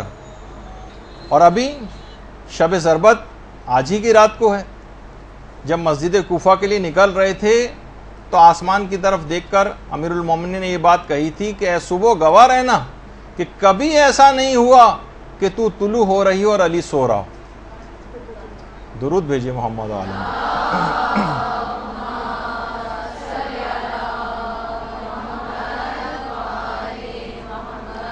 دیکھیے پھر یہ بات بیان ہو رہی ہے کہ ہر چیز کا ایک پیغام ہے، ایک فلسفہ ہے. یہ اعمال شب قدر جتنے بھی آپ انجام دیں گی، چاہے 2 رکعت نماز ہو، چاہے غسل ہو، چاہے اب زیارات ہوں، چاہے دعائیں ہوں، ان سب کا ایک فلسفہ ہے کہ ان عام زندگی کے دنوں کے اوپر اس رات کو آپ کو پیغامات کو پھیلانا ہے، پورے سال پر محیط کرنا ہے، پورے سال اب نماز شب کا پابند بننا ہے، پورے سال رات کے ایک حصے کو بستر سے الگ ہونا ہے. اور یہی وجہ ہے کہ جو سجدے ہیں، یہ جو نمازیں ہیں، یہ اس حد تک سوچیے کہ جو ہستیاں ان کی اہمیت سے واقف تھیں، جیسے کہ حضرت مریم کے متعلق ملتا ہے کہ جب اسرائیل ملک الموت آئے تھے ان کے پاس اور آخری خواہش ان سے دریافت کی تھی، تو انہوں نے کہا تھا کہ اتنی مہلت مجھے دے دو کہ میں سجدے میں چلی جاؤں اور اس کے بعد پھر میری روح کو نکال لینا. اور ہمارے علماء میں سے شیخ جواد انصاری حمدانی، جن کا اکثر تذکرہ آتا ہے، یہ خود فرماتے ہیں کہ حمدان میں ایک مومن نے، اچھا خود حمدانی تھے، اور جب بھی کبھی علماء اس طرح کی کوئی بات کرتے ہیں تو اپنا ذکر نہیں کرتے، ایک مومن کے ساتھ ایسا ہوا جبکہ خود مراد ہوتے ہیں. کہتے ہیں کہ حمدان میں ایک مومن نے نماز شب کے لیے جب وہ اٹھا تو دیکھا کہ 500 گھروں کی جو حدود ہے حمدان میں، اس میں ایک گھر میں زمین سے آسمان کی طرف ایک نور ساطع ہو رہا. باقاعدہ رسالہ جو لقاء اللہ ہے اس کے اندر بھی یہ واقعہ ہے. تو اسے الہام ہوا اس مومن کو کہ اس مکان میں حضرت حجت نماز شب کو ادا فرما رہے ہیں.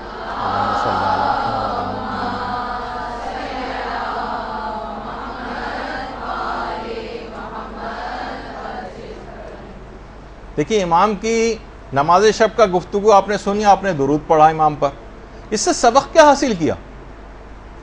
کتنوں نے عہد کیا اس بات کو سن کر کہ ہم حضرت حجت کی اس عمل کی پیروی کریں گے آج سے اور نماز شب کے پابند بن جائیں گے. طریقہ کار وہی رکھیے گا تاکہ بیچ میں سے ایک دم سے 11 رکعتیں پڑھنی شروع کر دیں گی تو اگلے دن سے نہیں پڑھیں گے. 1 مہینے تک 1 رکعت، اس کے بعد پھر 3 مہینے تک 3 رکعت، اور اس کے بعد پھر آپ بڑھاتی چلی جائیں گی تو کوئی طبیعت کے اوپر بار محسوس نہیں ہوگا.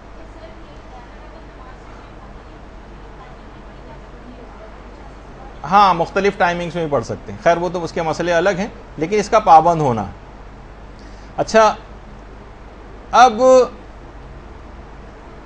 نمازوں ہی کے سلسلے میں مومنین کا ایک طبقہ ایسا ہوگا جو آج کی رات جو ہے وہ قضاء عمری کی نمازیں پڑھے گا. مساجد کے اندر باقاعدہ 6 دن کی نمازیں اس انداز سے پڑھائی بھی جاتی ہیں.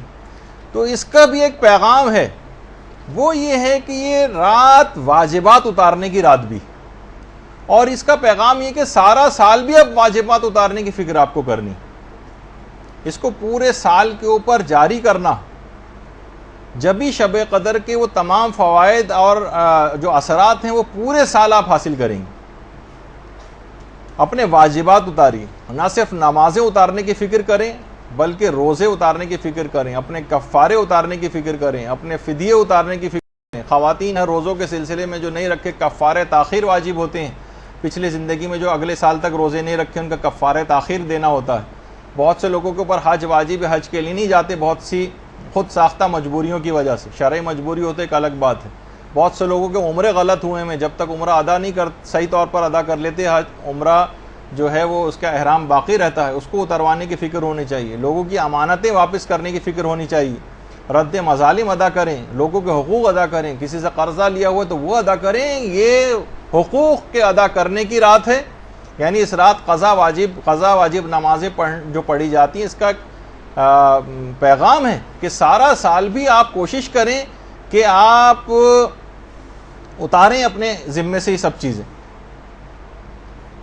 اور کتنے ایسی چیزیں ہیں دیکھیے کہ حتیٰ کہ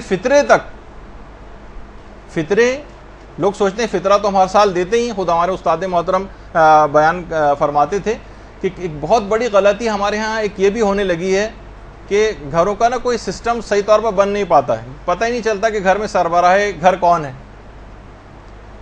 باپ اس طرح سے کاروبار میں اپنے ساتھ اپنے بچوں کو شامل کر لیتا ہے کہ بچوں کا پتہ نہیں چلتا کہ یہ اس کاروبار کے مالک ہیں یا باپ مالک ہے.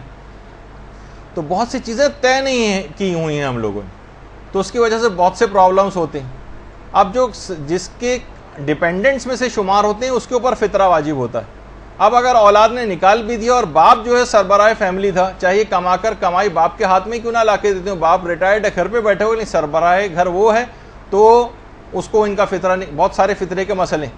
تو اب اگر ان بچوں نے فطرہ نکال بھی دیا اور باپ نے نہیں نکالا, تو جب تک جائیداد تقسیم نہیں ہو سکتی باپ کے مرنے کے بعد, جب تک وہ سارے فطرے بھی نہ نکال دیے جائیں جو اولاد نے خود نکال دیے تھے اور باپ کے اوپر واجب تھے اور اس نے نہیں نکالے تھے. تو بہت سے اس کے اندر مسئلے ایسے ہو جاتے ہیں. فطروں کے مسئلے, کیونکہ اگلی جو کلاس ہوگی وہ چاند اور فطرے کے مسائل سے ریلیٹڈ آپ لوگوں کی ہوگی, تو اس کے اندر اس کی جو ہے تفصیل سن لیجئے گا. تو اسی طرح سے تو لوگوں کے مال میں کچھ حقوق ہوتے ہیں, ان کو آپ کو نکالنا پڑے گا. اور مرحوم کلباسی ایک عالم گزرے ہیں, جو شب قدر کا دیکھیے پیغام یہی بتایا جا رہا ہے کہ اپنے واجبات اتارنے کی رات ہے, اور اگر آپ نے واجبات نہیں اتارے تو یہ ایسے برے اثرات رکھتے. کی ہڈی والا واقعہ آپ نے سنا کہ اس سے کتنے اثرات ہوئے. اسی طرح سے لوگوں کے حقوق اگر آپ کے مال میں ہوں گے تو وہ بھی ایسی بے برکتی اور نقصانات کا سبب بنیں گے. مرحوم کلباسی یہ وہی ہیں جن کے متعلق ہم نے پچھلے سال بیان کیا تھا کہ یہ شب قدر کو حاصل کرنے کے لیے کہ مجھے سال کی کوئی ایک رات ہے نا, سال کی 365 راتوں میں یہ جاگتے رہے, 360 یا 365 راتیں مسلسل جاگتے رہے کہ مجھے تاکہ یقینی طور پر شب قدر حاصل ہو جائے. اچھا, یہ تاجر بھی تھے, بزنس مین تھے. ایک دفعہ مال تجارت کے لیے ان کی کشتی اور کشتیوں کے ساتھ ان کی کشتی بھی گئی ہوئی تھی. تو اطلاع آئی کہ ایک طوفان آیا ہے اور ساری جو مال تجارت کی جو کشتیاں ہیں وہ سب کی سب ڈوب گئیں, سب کی سب ڈوب گئیں. انہوں نے کہا کہ مجھے یقین نہیں ہے, میرا مال مخمس تھا, سارے میں نے حقوق ادا کیے ہوئے تھے, ممکن ہی نہیں ہے کہ مجھے اس بات پہ یقین نہیں آتا کہ میری کشتی ڈوب گئی ہوگی. اور کچھ دن بعد ہی اطلاع آئی کہ ساری کشتیاں ڈوب گئیں, ایک کشتی نہیں ڈوبی, وہ وہی تھی جو مرحوم آیت اللہ کلباسی کی کشتی تھی.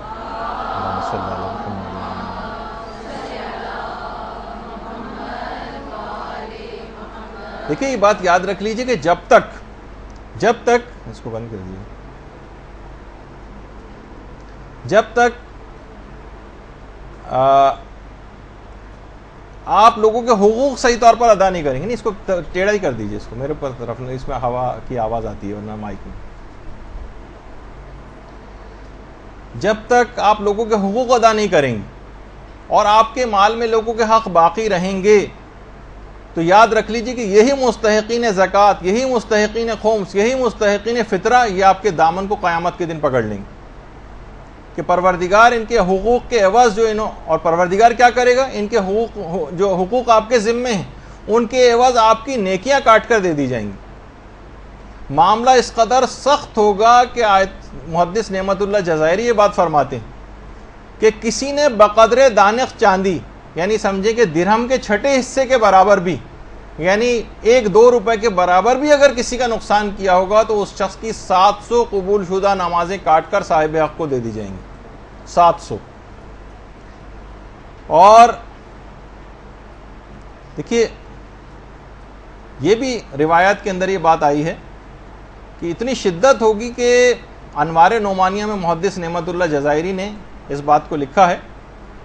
محدث نعمت اللہ جزائری کا یہ مقبرہ ہے خوزستان میں, کہ محشر میں کھڑا کر دیا جائے گا ایسے شخص کو اور کہا جائے کہ منادی ندا کرے گا جس کا جو حق ہے اس سے آ کر لے لے. فرماتے ہیں کہ اس وقت اہل محشر کے لیے اپنے پہچاننے والوں سے سخت کوئی بھی چیز نہیں ہوگی کہ مبادہ کوئی شخص آ کر ان سے حق کا مطالبہ کر دے کہ میرا حق اس نے نہیں دیا. تو اب آپ خود سوچیے کہ یہ جو مستحقین خمس ہیں, جن کا آپ نے خمس نہیں نکالا, سادات تک نہیں پہنچا, یہ گریبان پکڑیں گے, یہ دامن کو پکڑیں گے. جن تک فطرہ نہیں پہنچا, آپ کو صحیح طور پر آپ نے ادا نہیں کیا, وہ دامن پکڑیں گے. جن تک اور مالی چیزیں تھیں وہ نہیں پہنچی, یہ دامن پکڑیں گے آ کر. تو کس قدر معاملہ سخت ہو جائے گا. اور علل الشرائع میں باقاعدہ شیخ صدوق نے یہ بھی بات فرمائی ہے کہ قرض خواہ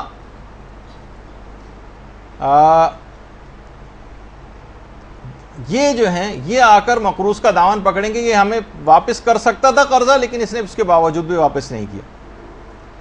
تو پھر قرض خواہ کو اس کی نیکیاں کاٹ کر دی جائیں گی, اور اگر وہ نیکیاں بھی ختم ہو جائیں اس کے پاس تو پھر جو قرض خواہ ہے اس کے گناہ کاٹ کر مقروض کے نامہ اعمال میں لکھے جائیں گے. اور باقاعدہ حق الیقین میں علامہ مجلسی نے ایک چوتھے امام امام زین العابدین علیہ السلام کی روایت بھی لکھی ہے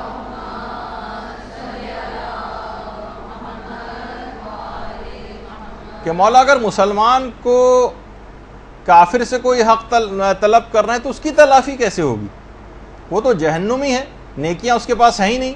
امام نے فرمایا اس کے حق کے برابر کافر کے عذاب میں اضافہ کر دیا جائے گا. اور جب بھی یہی وجہ ہے کہ پیغمبر اسلام نے جو ایک سوال کیا تھا اپنے اصحاب سے, جس کی ہم نے ایک پوسٹ بنا کے بھی لگائی تھی, مفلس کون؟ ایک دن رسول اللہ نے اپنے اصحاب سے پوچھا جانتے ہو کہ مفلس کون ہے؟ صحابہ نے عرض کیا کہ مفلس وہ ہے جس کے پاس مال و دولت, باغات اور سرمایہ نہ ہو. رسول نے فرمایا میری امت کا مفلس وہ ہے جو قیامت کے دن اس حال میں آئے گا کہ اس کے پاس نماز, روزہ, زکوٰۃ جیسے اعمال موجود ہوں گے, لیکن اس نے زندگی میں کسی کو گالیاں دی ہوں گی, کسی کو تہمت لگائی ہوگی, کسی کا مال ہڑپ کیا ہوگا, کسی کا ناجائز خون بہایا ہوگا. ایسے شخص کی نیکیاں اس کے متاثرین کو دے دی جائیں گی. اگر اس کی نیکیاں کم پڑیں گی تو اس کی متاثرین کی برائیاں اس کے نامہ اعمال میں ڈال دی جائیں گی اور اسے دوزخ میں ڈال دیا جائے گا. ایسا شخص سچ مچ مفلس. تو آپ خود سوچئے کہ یہ تمام چیزیں ایسی ہیں کہ یہ اصلاً مفلس ہو جائیں گے. اس رات قضا واجبات اپنے اتارنے ہیں, قضا نمازیں اتارنے کا جو پیغام ہے وہ یہی ہے کہ اپنے واجبات اتارو. اور یہ اتنا عظیم ثواب دلواتا ہے واجبات اپنے اتارنا, یہ کسی کو اس کا حق واپس کرنا. مثلا قرضے کا 1 روپیہ بھی آپ نے کسی کو واپس کیا تو پیغمبر اسلام کی باقاعدہ ایک روایت ہے کہ جب کوئی 1 درہم اپنے طلبگاروں کو واپس کرتا تو یہ عمل اسے 1000 سال کی عبادت کا ثواب دلواتا ہے, 1000 غلام آزاد کرنے کا ثواب دلواتا ہے, اور 1000 حج و عمرے سے بہتر ہے یہ عمل. اللہم صلی علی محمد. یعنی آپ کا پیسہ ضائع نہیں جا رہا, یہ اتنا ثواب آپ کو, یہ جو آپ مال لوگوں تک پہنچا رہے ہیں, اپنے پچھلے واجبات پہنچا رہے ہیں, یہ اتنا زیادہ آپ کو ثواب دلوانے والا عمل. اور یہ بھی روایت کے اندر آیا کہ جو بھی اپنے طلبگاروں کو راضی کر لے. دیکھیے بعض اوقات ہوتا ہے کہ ہم دے نہیں پاتے لیکن ہم اس کو راضی کر سکتے ہیں, ٹھیک ہے ہم نے تمہارا نقصان کر دیا تھا, ٹھیک ہے تمہارے ہم پر یہ چیز تھی, تم نے ہمیں قرضہ دیا تھا لیکن اس قرضے کو معاف کر دو, یہ ہمارے حالات ہے. کسی طرح سے بھی اس کو اگر راضی کر لیں تو کہہ رہے ہیں جو شخص بھی اپنے طلبگار کو راضی کر لے گا وہ بلا حساب جنت میں جائے گا, اور جنت میں اسے حضرت اسماعیل کی رفاقت نصیب ہوگی. تو نمازوں کی قضا کا جو پیغام ہے وہ یہی ہے کہ ان کو خود سے اتارنا شروع کریں, اپنے تمام واجبات کے ساتھ ساتھ خاص طور پر نمازیں ان کو اتارنا شروع کریں. حاجی نوری نے باقاعدہ ایک واقعہ لکھا ہے نجف اشرف کے ایک عالم کا. وہ عالم کہتے ہیں میں نجف اشرف میں رہا کرتا تھا. یہ نجف کی بہت پرانی تصویر ہے آپ کے سامنے. میرے والدین البتہ دوسرے شہر میں تھے اور خط و کتابت سے جو ہے وہ رابطہ ان سے رہتا تھا. تو میں نے خواب میں ایک دن دیکھا, رات کو میں سویا تو میں نے خواب میں دیکھا کہ کچھ لوگ ہیں وہ میری ماں کو مار رہے ہیں. یعنی ایسا لگا جیسے فرشتے جس طرح سے عذاب دے رہے ہوتے. میری ماں کی ناک سے خون بہ رہا ہے, میں آگے بڑھا, ان کے پاس گیا کہ میری ماں کو کیوں مار رہے ہو؟ انہوں نے کہا ہم خدا کی طرف سے مامور فرشتے ہیں اور تمہاری ماں کو یہ عذاب اس وجہ سے دے رہے ہیں کہ تمہاری ماں نماز کو بہت ہلکا سمجھتی تھی, نماز نہیں پڑھتی تھی اور رمضان کے روزے بھی یہ چھوڑا کرتی تھی. اچھا دیکھیے, آج بھی کتنے سوالات علماء سے جو لوگ پوچھتے نظر آتے ہیں, مدرسے کے اپنے اس کے اوپر اتنے سوالات آتے ہیں, اور سب کے سب کا ہم نے جو تجزیہ اور ایک انالیسس کیا ہے وہ یہ ہے کہ ان میں سے 99% ایسے افراد ہوتے ہیں جو فقط یہ چاہتے ہیں کوئی ایسا پوائنٹ مل جائے جس سے ہم روزہ چھوڑ دیں. انٹینشن سوال پوچھنے کی ہوتی ہے روزہ چھوڑنا. مثلا کتنی خواتین ہیں بچے کو دودھ پلا رہی ہیں, وہ سوال بس ہر وقت ان کا یہ والا سوال جو ہے وہ ہوتا ہے کہ کہیں بچے کو فیڈ میں کوئی کمی نہ ہو جائے, جبکہ آقا سستانی وغیرہ کا نظریہ ہے, وہ کہتے ہیں کہ اگر اوپر سے کوئی دودھ بچے کو پلایا جا سکتا ہے, مثلا جانور کا دودھ یا کچھ عورتیں مل کر بھی اگر پلا دیں اور اس سے بچے کا گزارا ہو جائے گا, تو پھر اس کے لیے روزہ چھوڑنے میں اشکال ہے, یعنی اس کو روزہ رکھنا ہی پڑے گا اور باہر سے اس چیز کو پورا کرے. لیکن کیا ہے, عورتیں چاہتی ہیں چھوڑ دیں.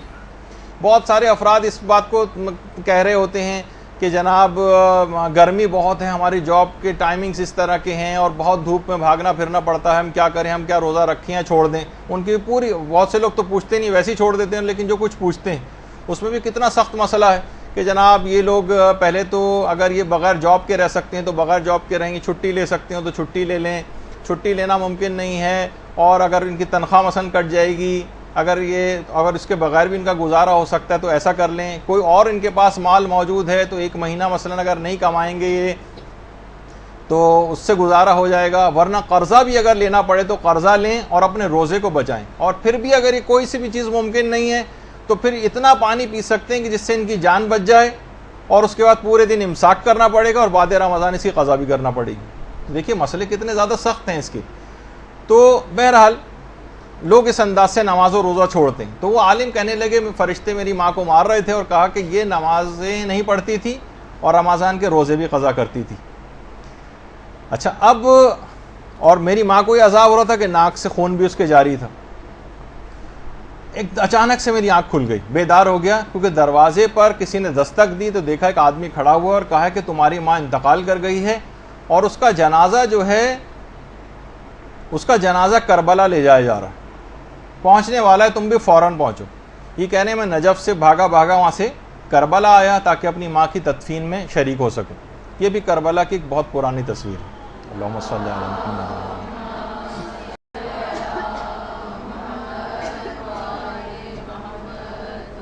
میں تیزی سے بھاگتا ہوا اپنے ماں کے جسم کے پاس گیا جو تابوت کے اندر رکھا ہوا تھا, تو میں نے دیکھا کہ میری ماں کے کفن کے اوپر خون لگا ہوا ہے.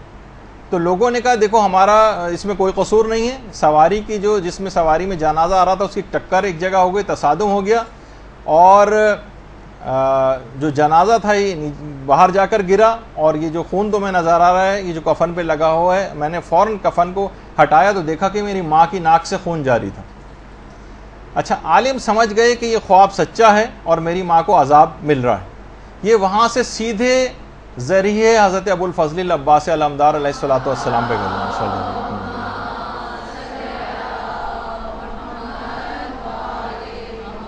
ایک بہت پرانی تصویر ہے حضرت عباس کے روضے کی, اور اب تو ماشاءاللہ ذریعہ جو ہے وہ بہت ہی پرشکوہ ہو چکی ہے. اللہم صلی علی محمد.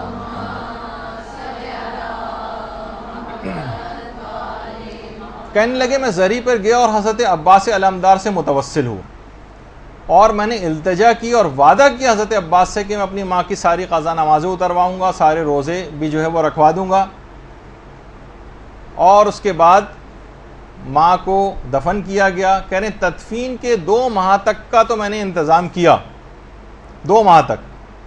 البتہ 2 مہینے کے بعد کچھ ایسی مصروفیات ہوئیں کہ میں مزید نمازیں اور روزے انجام نہیں دلوا سکا, میرے دماغ ہی سے نکل گیا. وہی خواب دوبارہ پھر میں نے دیکھا, فرشتے پھر آ رہے ہیں میری ماں کو عذاب دے رہے ہیں. تو میں نے فرشتوں سے جا کے کہا کہ میں تو ابو الفضل العباس کے پاس جا کر اپنی ماں کا جو ہے وہ معاف کروا چکا تھا یہ سب چیزیں. تو انہوں نے کہا کہ ہاں, لیکن تم نے اپنے وعدے کو پورا نہیں کیا اور ماں کے قضا واجبات نہیں اتارے, لہٰذا عذابوں کا سلسلہ پھر شروع ہو گیا. میں نے فوراً دوبارہ وعدہ کیا، بیدار ہوا، اس کے بعد میں نے خود اجارے پر نہیں بلکہ خود اپنی ماں کی ساری نمازیں پڑھی اور سارے روزے خود ادا کیے۔ تو دیکھیے یہ تمام چیزیں بھی ایسی ہیں کہ اپنے نماز و روزے کو اتارنا ہے۔ آپ نے دیکھا کہ کربلا تک میں لا کر دفن کیا گیا، لیکن قضا واجبات ایسے تھے کہ اس کے باوجود بھی عذاب ہوا۔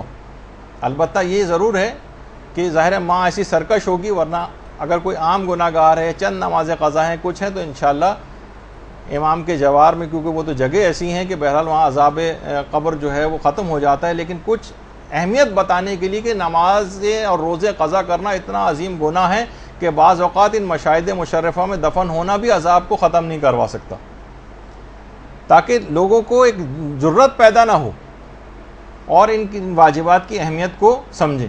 تو پیغام شب قدر یہ بنا کہ دیکھیے نئی زندگی اور نئے سال کی ابتدا ایک لحاظ سے ہو رہی، کیونکہ نئے سرے سے آپ کی تقدیر لکھی جا رہی ہے اگلے سال کی۔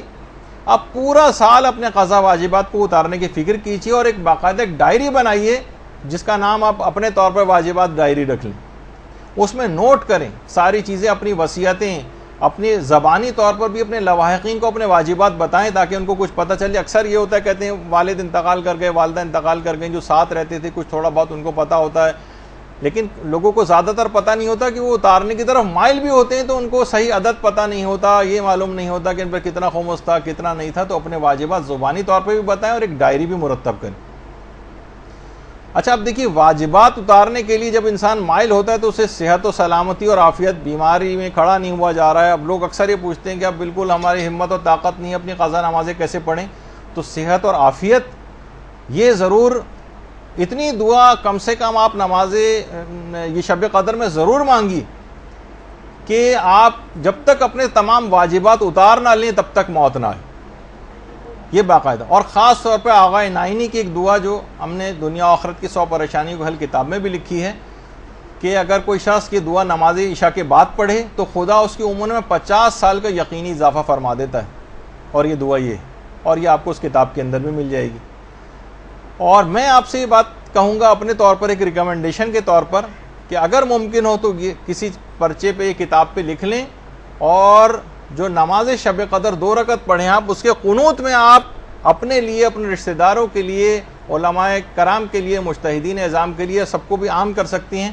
اور آج کل جتنی جس اعتبار سے قتل و غارت گری ہو رہی ہے اور لوگوں کی زندگیوں کے چراغ گل کیے جا رہے ہیں، 50 سال کا مومنین کی عمر میں یقینی اضافے کے لیے اس کے قنوت میں اس دعا کو پڑھیں۔ اچھا اسی طرح سے اس کوشش کریں کہ دعاؤں کو دوسروں کے لیے زیادہ سے زیادہ آپ انجام دیں اس رات۔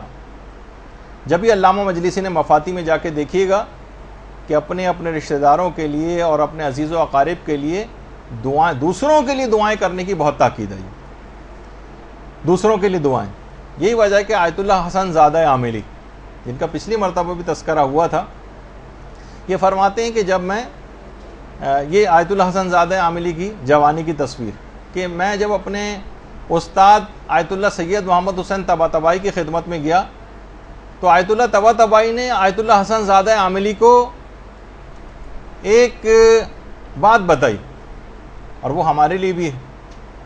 کہتے ہیں کہ میں نے جب سے ہوش سنبھالا ہے، آیت اللہ محمد حسین طباطبائی، جب سے میں نے ہوش سنبھالا ہے اور اپنے آپ کو شناخت کیا ہے، تب سے میں نے ایک دعا بھی آج تک اپنے لیے نہیں مانگی، اور ہمیشہ دعاؤں کو سب کے لیے عام کیا ہے اور سارے مومنین کو اس میں شامل کیا ہے۔ باقاعدہ جو ان کی کتاب ہے 1001 کلمہ، اس میں آیت اللہ حسن زادہ عاملی نے یہ بات لکھی اور کہا کہ مجھ پر اس بات کا بہت ہی زیادہ اثر ہوا تھا جب یہ آیت اللہ محمد حسین طباطبائی نے مجھے یہ بات بتائی تھی۔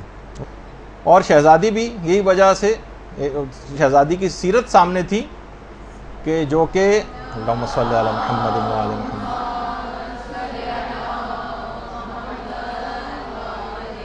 کہ امام حسن فرماتے تھے کہ ساری رات گزر جاتی تھی، والدہ گرامی یعنی ابتدائی شب سے لے کر اور صبح ہو جاتی تھی، اور فقط دوسروں کے لیے دعا کرتی تھی۔ جب وہ پوچھتے بھی تھے کہ ایسا کیوں ہے تو وہ کہتی تھی الجار ثم الدار، پہلے پڑوسی، پہلے دیگر لوگ اور اس کے بعد پھر اپنے گھر والے۔ تو یہ انہی کی طریقہ کار کے اوپر آیت اللہ سید محمد حسین طباطبائی عمل کرتے تھے کہ اپنے لیے کہتے ہیں میں نے جب سے ہوش سنبھالا مجھے یاد ہی نہیں کہ میں نے اپنے لیے کبھی کوئی دعا کی. خیر ہم سے یہ تقاضا نہیں کہ اپنے لیے نہ کریں, لیکن یہ بتانے کے لیے کہ مقدم کریں دوسرے لوگوں کو دعاؤں میں, کیونکہ اور یہی وجہ ہے کہ آیت اللہ جواد عاملی یہ فرماتے ہیں کہ دوسروں کے لیے دعا کرنا اور یا ایک اجتماعی طور پر ایک مشق بھی ہوتی ہے اس کے اندر, کہ رات کے وقت جب آپ 40 مومنین کے حق میں دعا کریں گے تو یہ اس بات کا لازمہ ہونا چاہیے کہ اب دن میں 40 مومنین کی مشکلات کو حل کرنے کے لیے کام کریں گے. یعنی رات میں دعا کرنا ہے اور دن میں عملی اقدام کرنا ہے, یہ ہے اس کا تقاضا. اور نماز شب بھی آپ کو پڑھنی ہے, اس کے اندر 40 مومنین کے لیے دعا بھی, لیکن اس کا بھی ایک پیغام یہ ہے کہ اس دعا کو اور لوگوں کے کام آنے کے سلسلے. اور یہی وجہ ہے کہ علماء فرماتے ہیں کہ عید کے دن بھی پروردگار اپنے حق سے پہلے یعنی نماز عید پڑھنے سے پہلے کہتا ہے کہ فطرہ نماز عید پڑھنے سے پہلے نکال دو. اصل وقت اس کا فطرے کا نماز عید پڑھنے سے پہلے. وہ پھر وہ الگ مسئلہ ہے کہ کون شخص ظہر تک ادا کر سکتا ہے اور جو جس نے نہیں ادا کیا وہ بعد بھی میں بھی ادا کر دے. لیکن بہرحال یہ کہ پروردگار نے اپنے حق کو مؤخر کیا ہے, لوگوں کے حق کو فطرے کو مقدم کیا ہے, اور کہا ہے کہ یعنی فطرہ یہ پہلے دے دو تاکہ عید کی خوشی میں شریک ہونے سے دوسرے افراد رہ نہ جائیں. بلکہ یہاں تک شریعت نے اس میں ریلیکسیشن دی کہ فطرہ ماہ مبارک رمضان میں بھی دیا جا سکتا ہے ایڈوانس کے طور پر. پھر اس میں وہ مسئلے آپ سن لیں گے اگلی دفعہ کہ قرضے کی نیت سے دیا جائے یا حاکم شرع کی اجازت وغیرہ کے لیے دیا جائے.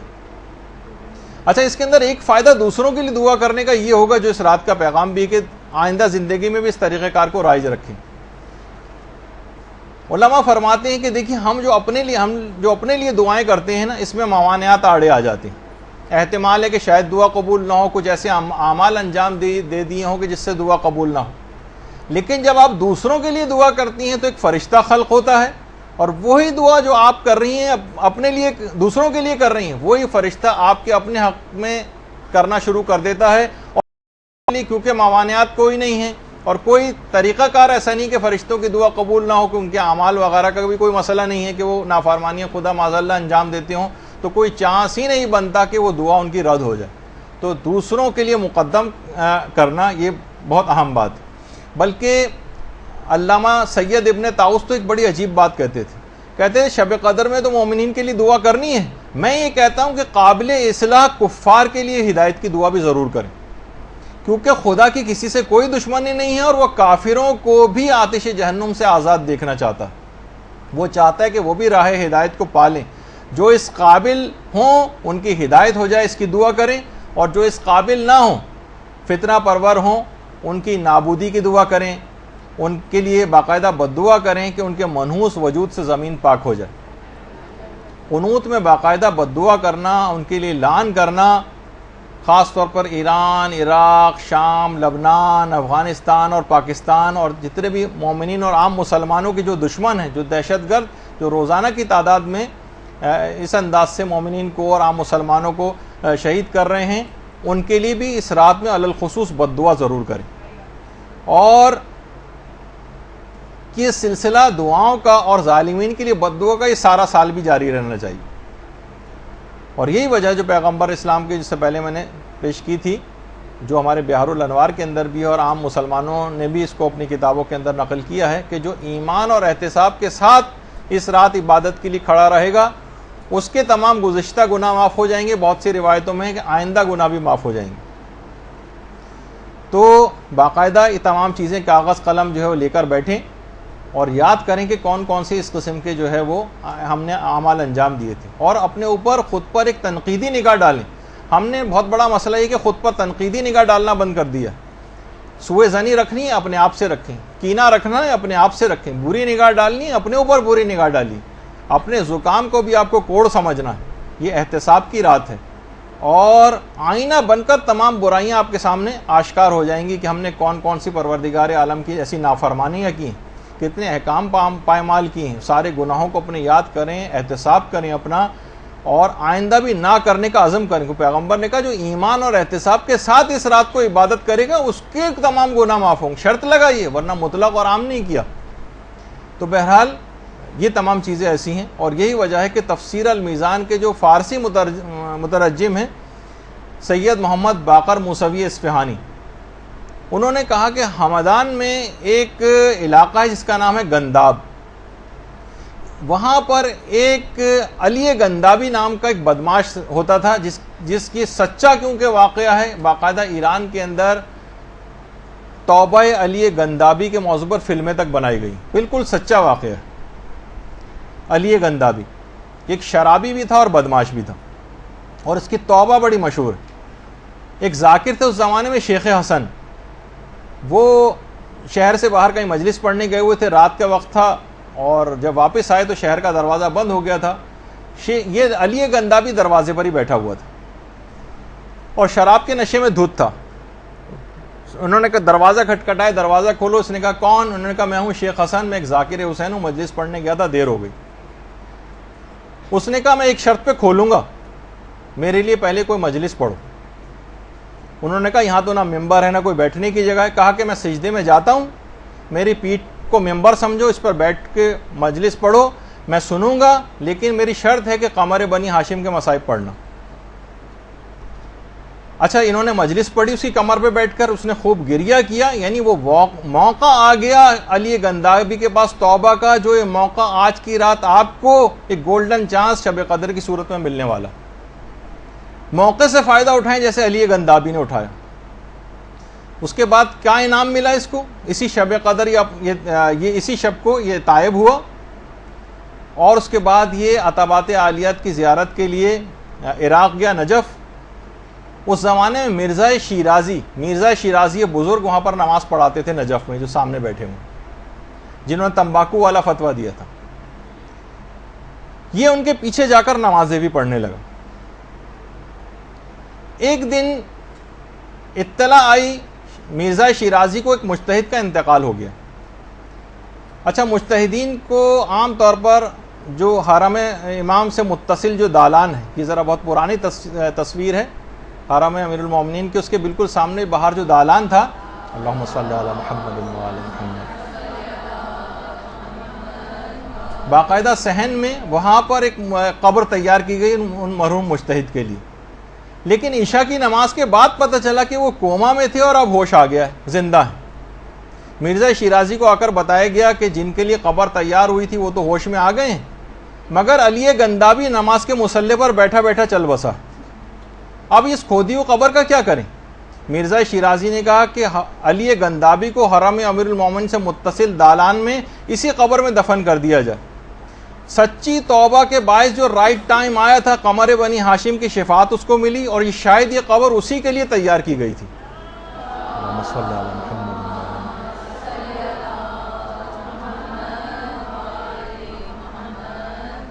تو دیکھیے مواقع بار بار نہیں آتے، اس نے اس موقع سے فائدہ اٹھایا، موقع توبہ کا آ گیا تھا۔ شب قدر سے اچھا کوئی موقع توبہ کا ہوگا آپ کے پاس؟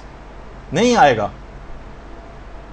تو جیسے اس نے پکارا قمر بنی ہاشم کو، یہ ہستیاں ایسے ہی شفیع ہیں، ان کو پکاریے۔ شب قدر امام زمانہ علیہ السلام اور شہزادی حضرت فاطمہ الزہرا سلام اللہ علیہ سے منسوب۔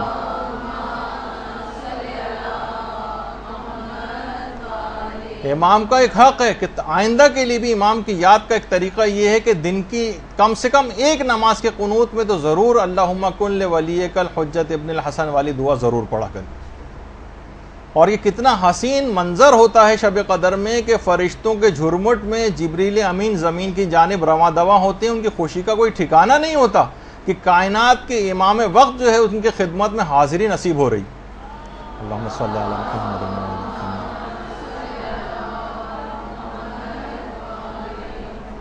اور فائنل تقدیریں لکھے جانے کے بعد فائنل دستخط اور امضا کے لیے امام کے پاس آتی، اور یہ بھی اس رات کو یاد کرنے کا ایک فلسفہ امام کو یہ کہ امام کے پاس آپ کی تقدیریں آتی ہیں، اور عام دنوں میں بھی ہفتے میں کم سے کم 2 دن آپ کا جو نامہ اعمال، جو ہمارا سیاہ نامہ اعمال ہے، جو باعث شرم نامہ اعمال، یہ امام زمانہ کے سامنے پیش کیا جاتا اور ساری رپورٹ امام کو پیش کی جاتی۔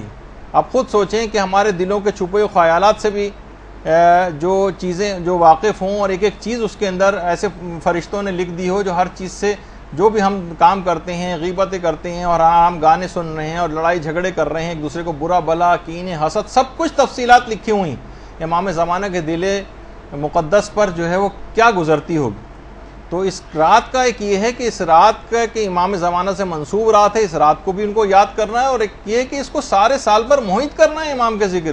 سوچیں کہ ہمارے نامہ اعمال ہفتے میں 2 بار امام کے سامنے پیش کیے جا رہے ہیں۔ اسی طریقے سے اس رات مخصوص زیارتیں بھی جو ہیں وہ بھی کرنی ہیں، ہمیں پڑھنی، اس کا وقت نہیں ہے ابھی اس میں مجھے بتانے کا، کہ امام حسین علیہ السلام، شہدائے کربلا، حضرت عباس، شہزادے علی اکبر، اور خود امام زمانہ کی جو زیارت ہے، اور زیارت جامعہ کی خود امام نے کس طرح سے تاکید کی ہے، یعنی اس رات کو زیارت پڑھنے کا جو فلسفہ ہے۔ دیکھیں زیارت کیا ہے؟ سلام ہے، سلام۔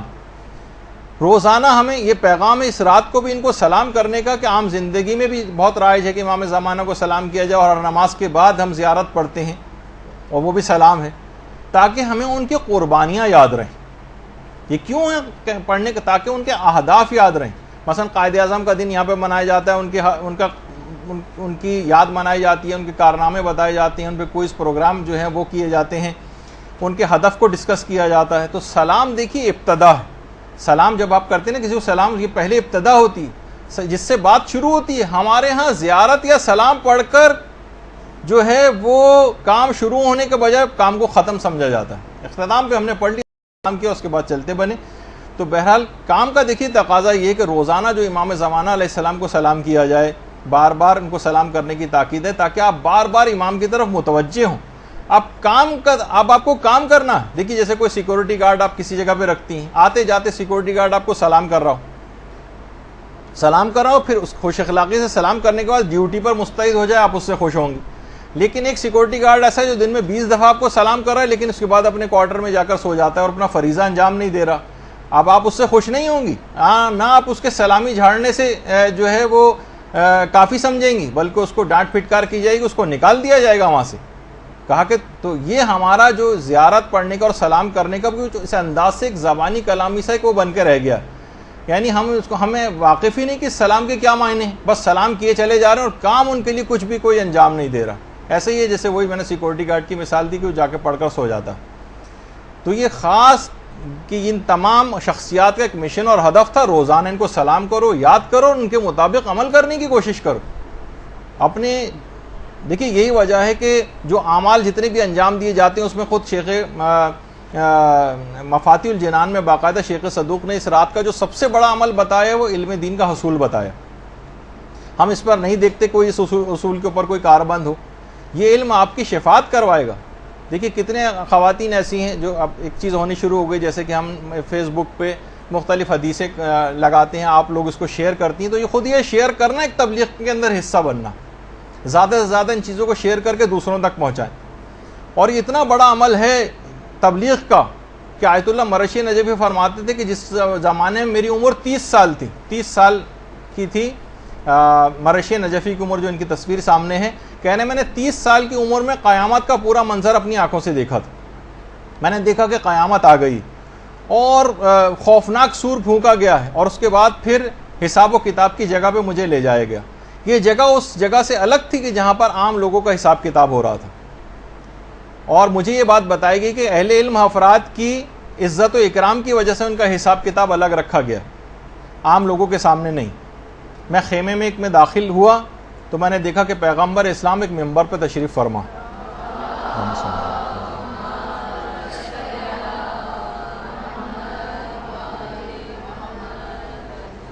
ان کے دائیں اور بائیں دو بہت ہی ایسی شخصیات جو تقوی اور جلالت ان کے چہرے سے، ان کے نور سے آیا ہو رہا تھا، وہ ساتھ میں بیٹھی ہوئی تھی۔ دونوں کے سامنے کتابوں کے ڈھیر رکھے ہوئے تھے، اور ہر علماء کی ایک صف تھی ان کے سامنے، اور مجھے 14ویں صف میں کھڑا کیا گیا تھا، یعنی 14ویں صدی کے تھے تو 14ویں صف میں۔ اب میں حساب کتاب کا ہم انتظار کر رہے تھے، مضطرب دل کے ساتھ انتظار کر رہے تھے، اور پیغمبر اسلام نہایت باریک بینی سے حساب کتاب لے رہے تھے۔ لیکن جب بھی کسی عالم کو شفاعت درکار ہوتی تھی تو پیغمبر اسلام شفاعت فرما دیا کرتے تھے۔ جس کی تبلیغات زیادہ ہوتی تھیں، نہیں پہلے ایک بات اور بتا دوں کہ خود انہوں نے مرشی نجفی فرماتے ہیں کہ میں نے اپنے ساتھ کھڑے ہوئے افراد سے پوچھا کہ یہ پیغمبر کے اطراف میں جو دو شخصیات ہیں یہ کون ہیں، کیونکہ میرا ارادہ یہ تھا کہ اگر مجھے ان کا نام پتہ چل جائے تو ہو سکتا ہے کہ مجھے شفاعت کی ضرورت ہو تو میں ان شخصیات کا نام لے کے مخاطب کر کے شفاعت کی درخواست کروں۔ مجھے بتایا گیا کہ یہ شیخ مفید اور علامہ مجلسی ہیں جو دائیں اور بائیں بیٹھے ہوئے ہیں۔ اچھا، ان کی جو کتابیں تھیں، ان کی جو تالیفات، وہ ان کا ذریعہ شفاعت تھیں۔ جس کی تبلیغات زیادہ تھیں، جس کی کتابیں زیادہ تھیں، اس کو حق شفاعت دوسرے کی نسبت زیادہ تھا۔ اور علامہ مجلسی کے سامنے کتابیں زیادہ تھیں۔ آپ کو معلوم ہے نا کہ علامہ مجلسی کا ایوریج نکالا جائے تو 1000 صفحات پر ڈے لکھنے کا ایوریج تھا ان کا، اور ہمارا جو ہے پوری زندگی میں بھی ایک صفحہ لکھنے کا نہیں ہوتا بعض اوقات۔ تو ان کا حق شفاعت زیادہ تھا۔ تو یہ باقاعدہ آپ نے دیکھا کہ یہ علم جو ہے جو آپ حاصل کریں گے، جو شب قدر میں بہت زیادہ اس بات کی تاکید کی گئی ہے۔ واقعہ تو اور بھی لمبا ہے لیکن اس وقت بیان کرنے کا ٹائم نہیں ہے، موت کے دروس میں ہم نے اس واقعے کو مکمل بیان کیا ہے۔ تو یہ علم کا حاصل کرنا اور اس کو پھیلانا، یہ قیامت کے دن یہ اس رات کا پیغام ہے، ورنہ اس رات تو صرف عبادت میں گزاری جانی چاہیے تھی، باقی 360 دن جو اور آپ کے پاس پورے سال کے پڑے ہوئے ہیں اس کے اندر آپ پڑھتی رہتی ہیں۔ اس رات ہی کو علم کے اندر اس کو لگانا، یہ کیوں زیادہ بڑا اس کو عمل قرار دیا گیا؟ کیونکہ اس تمام اعمال کو اس رات کو انجام دینے کا ایک فلسفہ ہے۔ یہ جو ٹکڑوں کے اندر یہ اعمال ہیں، نماز ہے اس کا مطلب پورے سال نماز کا پابند رہنا ہے، زیارات ہیں، سلام کرنا ہے تو امام کا کام بھی اس سلام کے ساتھ ساتھ انجام دینا ہے، غسل کرنا ہے، نمازیں پڑھنی ہیں، باوضو رہنا ہے، تو پورے سال اس کو جو ہے سلسلے کو جاری رکھنا ہے، تبلیغات کرنی ہے تو پورے سال تین پیغامات ہیں، فقط ایک رات کی حد تک رہنے والے معاملات نہیں ہیں۔ باقاعدہ شیخ محمد تقی اصفہانی یہ فرماتے ہیں کہ شیخ انصاری سے ایک دفعہ سوال ہوا کہ اجتہاد جو ہے یہ کتنوں پر واجب عینی ہے؟ دیکھیں اجتہاد ایک علاقے کے اندر کچھ افراد پہ تو کچھ افراد ایسے ہونے چاہیے نا جو مجتہدین ہوں، ان پر واجب عینی ہوتا ہے، کتنے افراد تک پہ یہ واجب عینی ہے کہ اس کے بعد جو لوگ بچ جائیں ان پر کفایہ ہو جائے؟ یہ سوال باقاعدہ پوچھا گیا، اور اس زمانے کتنے عرصے پرانی جو ہے شیخ انصاری کے زمانے کی جو ہے وہ بات ہے۔ تو شیخ انصاری نے اس زمانے میں کہا تھا کہ ایک شہر میں 20 مجتہدین کا ہونا لازمی، اور مبلغین کی ضرورت اس سے بھی بہت زیادہ ہے۔ دیکھیے ہر علاقے میں کم سے کم 10 20 کم سے کم، اب جیسے انچولی جیسا علاقہ ہے، کیا یہاں ایک عالم ضروریات کے لیے کافی ہوگا؟ نہیں، ایک عالم چلیں، ایک بڑا عالم، ایک اس کی ایک الگ شخصیت ہے، لیکن مبلغین کے لوگوں کے نمازیں صحیح کرانی ہیں، وضو صحیح کرانے ہیں، بچوں کو سکھانا ہے، اور لوگوں کے مسئلے مسائل ہیں، اور ان کے جابز کے مسئلے ہیں، اور خمس کے مسئلے ہیں، اور کوئی ایک آدمی کبھی کر سکتا ہے؟ نہیں کر سکتا۔ یہاں پہ 20 30 40 50 ایسے افراد صرف ایک چھوٹے سے علاقے میں ہونے چاہیے، تو اتنی زیادہ مبلغین کی ضرورت ہے۔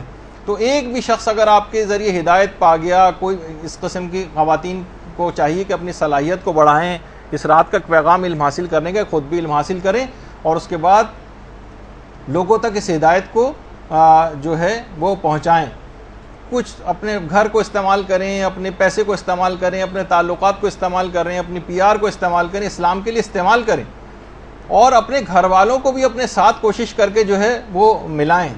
کیونکہ دیکھیے گھر والوں کو اگر ساتھ نہیں ملائیں گے، بچوں کو ساتھ نہیں ملائیں گے، مرد حضرات گھر میں بھی کچھ ہاتھ بٹائیں، کچھ کام کریں، افطاری کے اندر ہاتھ بٹائیں، تاکہ ذرا گھلے ملیں ان کے ساتھ، تاکہ لوگ پھر آپ کے بھی کام کر سکیں۔ وہ اس لطیفے کی حد تک ہوتا ہے نا کہ وہ ایک صاحب سے کسی نے کہا کہ بھائی بڑے افسوس کی بات ہے، کل میں نے دیکھا کہ تم اپنی بیوی کے ساتھ کپڑے دھلوا رہے تھے۔ تو کہنے لگا تو اس میں کون سی شرمانے کی بات ہے، جب وہ میرے ساتھ کھانا پکوا سکتی ہے تو میں کیا اس کے ساتھ کپڑے نہیں دھلوا سکتا؟ تو بہرحال تو وہ اس طرح کی، ایک تو یہ کہ گھر میں اتنا زیادہ انوالو ہو جائے یہ بھی اسلام کو مطلوب نہیں، لیکن کسی حد تک گھر میں تاکہ لوگوں سے ذرا قریب ہوں، تاکہ آپ بھی دین کے کوئی کام گھر والوں سے لے سکیں۔ اور بہرحال اتنا وقت نہیں ہے کہ تبلیغ دین میں گھر والوں کو دیکھیے دست و بازو اپنا بنانا ہے، تاکہ دین کے کام آپ کے لیے بہت آسان ہو جائیں۔ اب تیز رفتاری سے آگے بڑھتے ہیں کیونکہ وقت ختم ہو گیا ہے۔ اس رات آپ کو خاص طور پر ایک عمل صدقہ دینا بھی ہے، لیکن میں یہ کہتا ہوں کہ آپ کو ایسے صدقات کی تلاش کرنی چاہیے جو ثواب جاریہ والے صدقات ہوں۔ مدارس اس کے اندر اس میں اپنا حصہ کچھ ڈالیں، تبلیغات کے سلسلے میں، کتابوں کے سلسلے میں۔ کوئی اپنا فیس بک کا اکاؤنٹ بنا سکتا ہے، اگر وہ جائز والا حرام والے طرف نہیں، مدرسے کے حوالے سے جو ہے کوئی خدمت جو ہے وہ انجام دے سکتا ہے. خالی ہم یہ نہیں کہ وہ مسجد میں ڈال سکتا ہے، امام بارگاہ میں، یتیم خانے میں، لائبریری میں، کوئی ویب سائٹ کوئی بنا سکتا ہے، کوئی ویڈیو چینل بنا سکتا ہے. کسی بھی طریقے سے کوشش کریں کہ یہ اگر چھوٹے بچوں کے حوالے سے کوئی چیز، کیونکہ آپ کھانے اور کپڑے کے اندر بس جو صدقات وغیرہ عام طور پہ لوگ دیتے، بس جو ہے بھیڑ چال لوگ چلتے راشن راشن راشن راشن، تو پتہ چلا ہر آدمی صرف راشن ہی کے چکر میں لگ گیا ہے. بڑے بڑے ادارے سے لے کر چھوٹے بس صرف اور صرف راشن آٹا اسی کے اندر سارے لگ گئے. اور بھی چیزوں کی ضروریات اس انداز سے ہوتی ہیں، کفاروں کے وغیرہ میں تو خیر وہی دینے پڑتے ہیں، لیکن عام طور پر جو اور صدقات ہیں لوگ صرف راشن ہی کوئی چیز سمجھتے ہیں، جو ایک دن کھائے گا اسی دن ختم ہو جائے گا. صدقات جاریہ کی طرف نہیں جاتے. یہ وہ چیزیں ہیں کہ جس سے لوگ منقلب ہوتے ہیں، نسلوں تک کی چیزیں جو ہیں وہ ہوتی ہیں.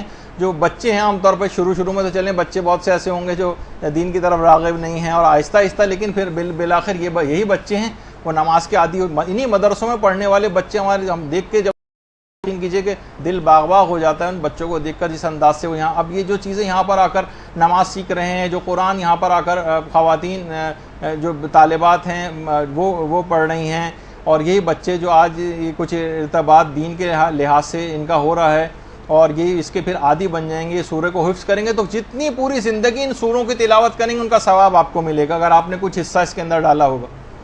کتنی نمازیں یہ لوگ اس کے بعد پڑھیں گے، اس کا سب کا ثواب بڑے ہونے تک، پھر آئندہ آنے والی نسلوں تک یہ اس نماز کو منتقل کرتے چلے جائیں گے.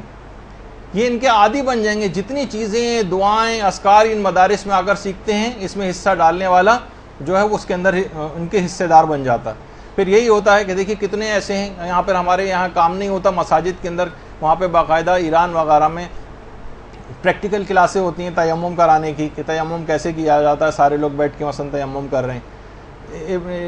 جو ایک دفعہ بھی کسی نے کر لیا اور اپنی عبادت صحیح کر لی، وہ جب بھی کبھی کرے گا آپ کو ثواب اس کا ملے گا.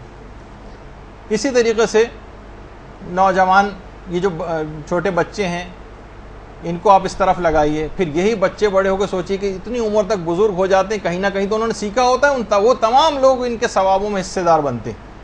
اور پھر یہی انہی میں سے کوئی بڑا ہو کر عالم دین بنے گا اور وہ آگے تبلیغات کا سلسلہ جاری کرے گا. کتنے بچے ہمارے جو مثلا یہاں سے پاکستانی مدارس سے اس کے بعد نجف اور قوم وغیرہ جو جاتے ہیں، خود ہمارے مدرسے کا ایک طالب علم بھی جو ہے وہ نجف جا چکا ہے.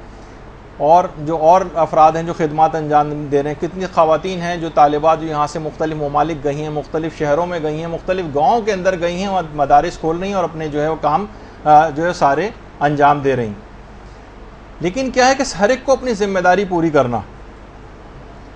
اور صدقات کے اندر صرف ایک مسئلہ لوگوں کے ساتھ یہ ہے کہ صرف مادی ضروریات کو دیکھا جاتا ہے، روحانی ضروریات کو پوری کرنے کے لیے لوگ صدقات عام طور پر نہیں دیتے. سب سے کم دین حق کی تبلیغ کے اندر پیسے ہوتے ہیں. جو صدقہ باکس ہے اس میں جو کئی خانے بنے ہوئے ہیں، وہ والے صدقات غریب کو دینے والے، جو ایک دن کھائے گا اگلے دن ختم ہو جائے گا. لیکن جہاں ہمیشہ کی روحانی زندگی، اس میں سب سے کم پیسے کوئی لوگ متوجہ نہیں. تو بہرحال صدقے کے حوالے سے بس ایک بات اس میں اور ذکر بیچ میں کر دوں، کیونکہ یہ سوالات بھی بہت آ گئے تھے، اور کچھ لوگوں نے خاص طور پر آپ سب لوگوں سے بھی آج کی رات دعا کی رات ہے. یہاں کے بہت سے اساتذہ نے بھی کہا ہے کہ وہ بھی آپ کے حق میں دعا کریں گے، لیکن آپ لوگوں سے بھی ان لوگوں کے حق میں دعا کی درخواست ہے.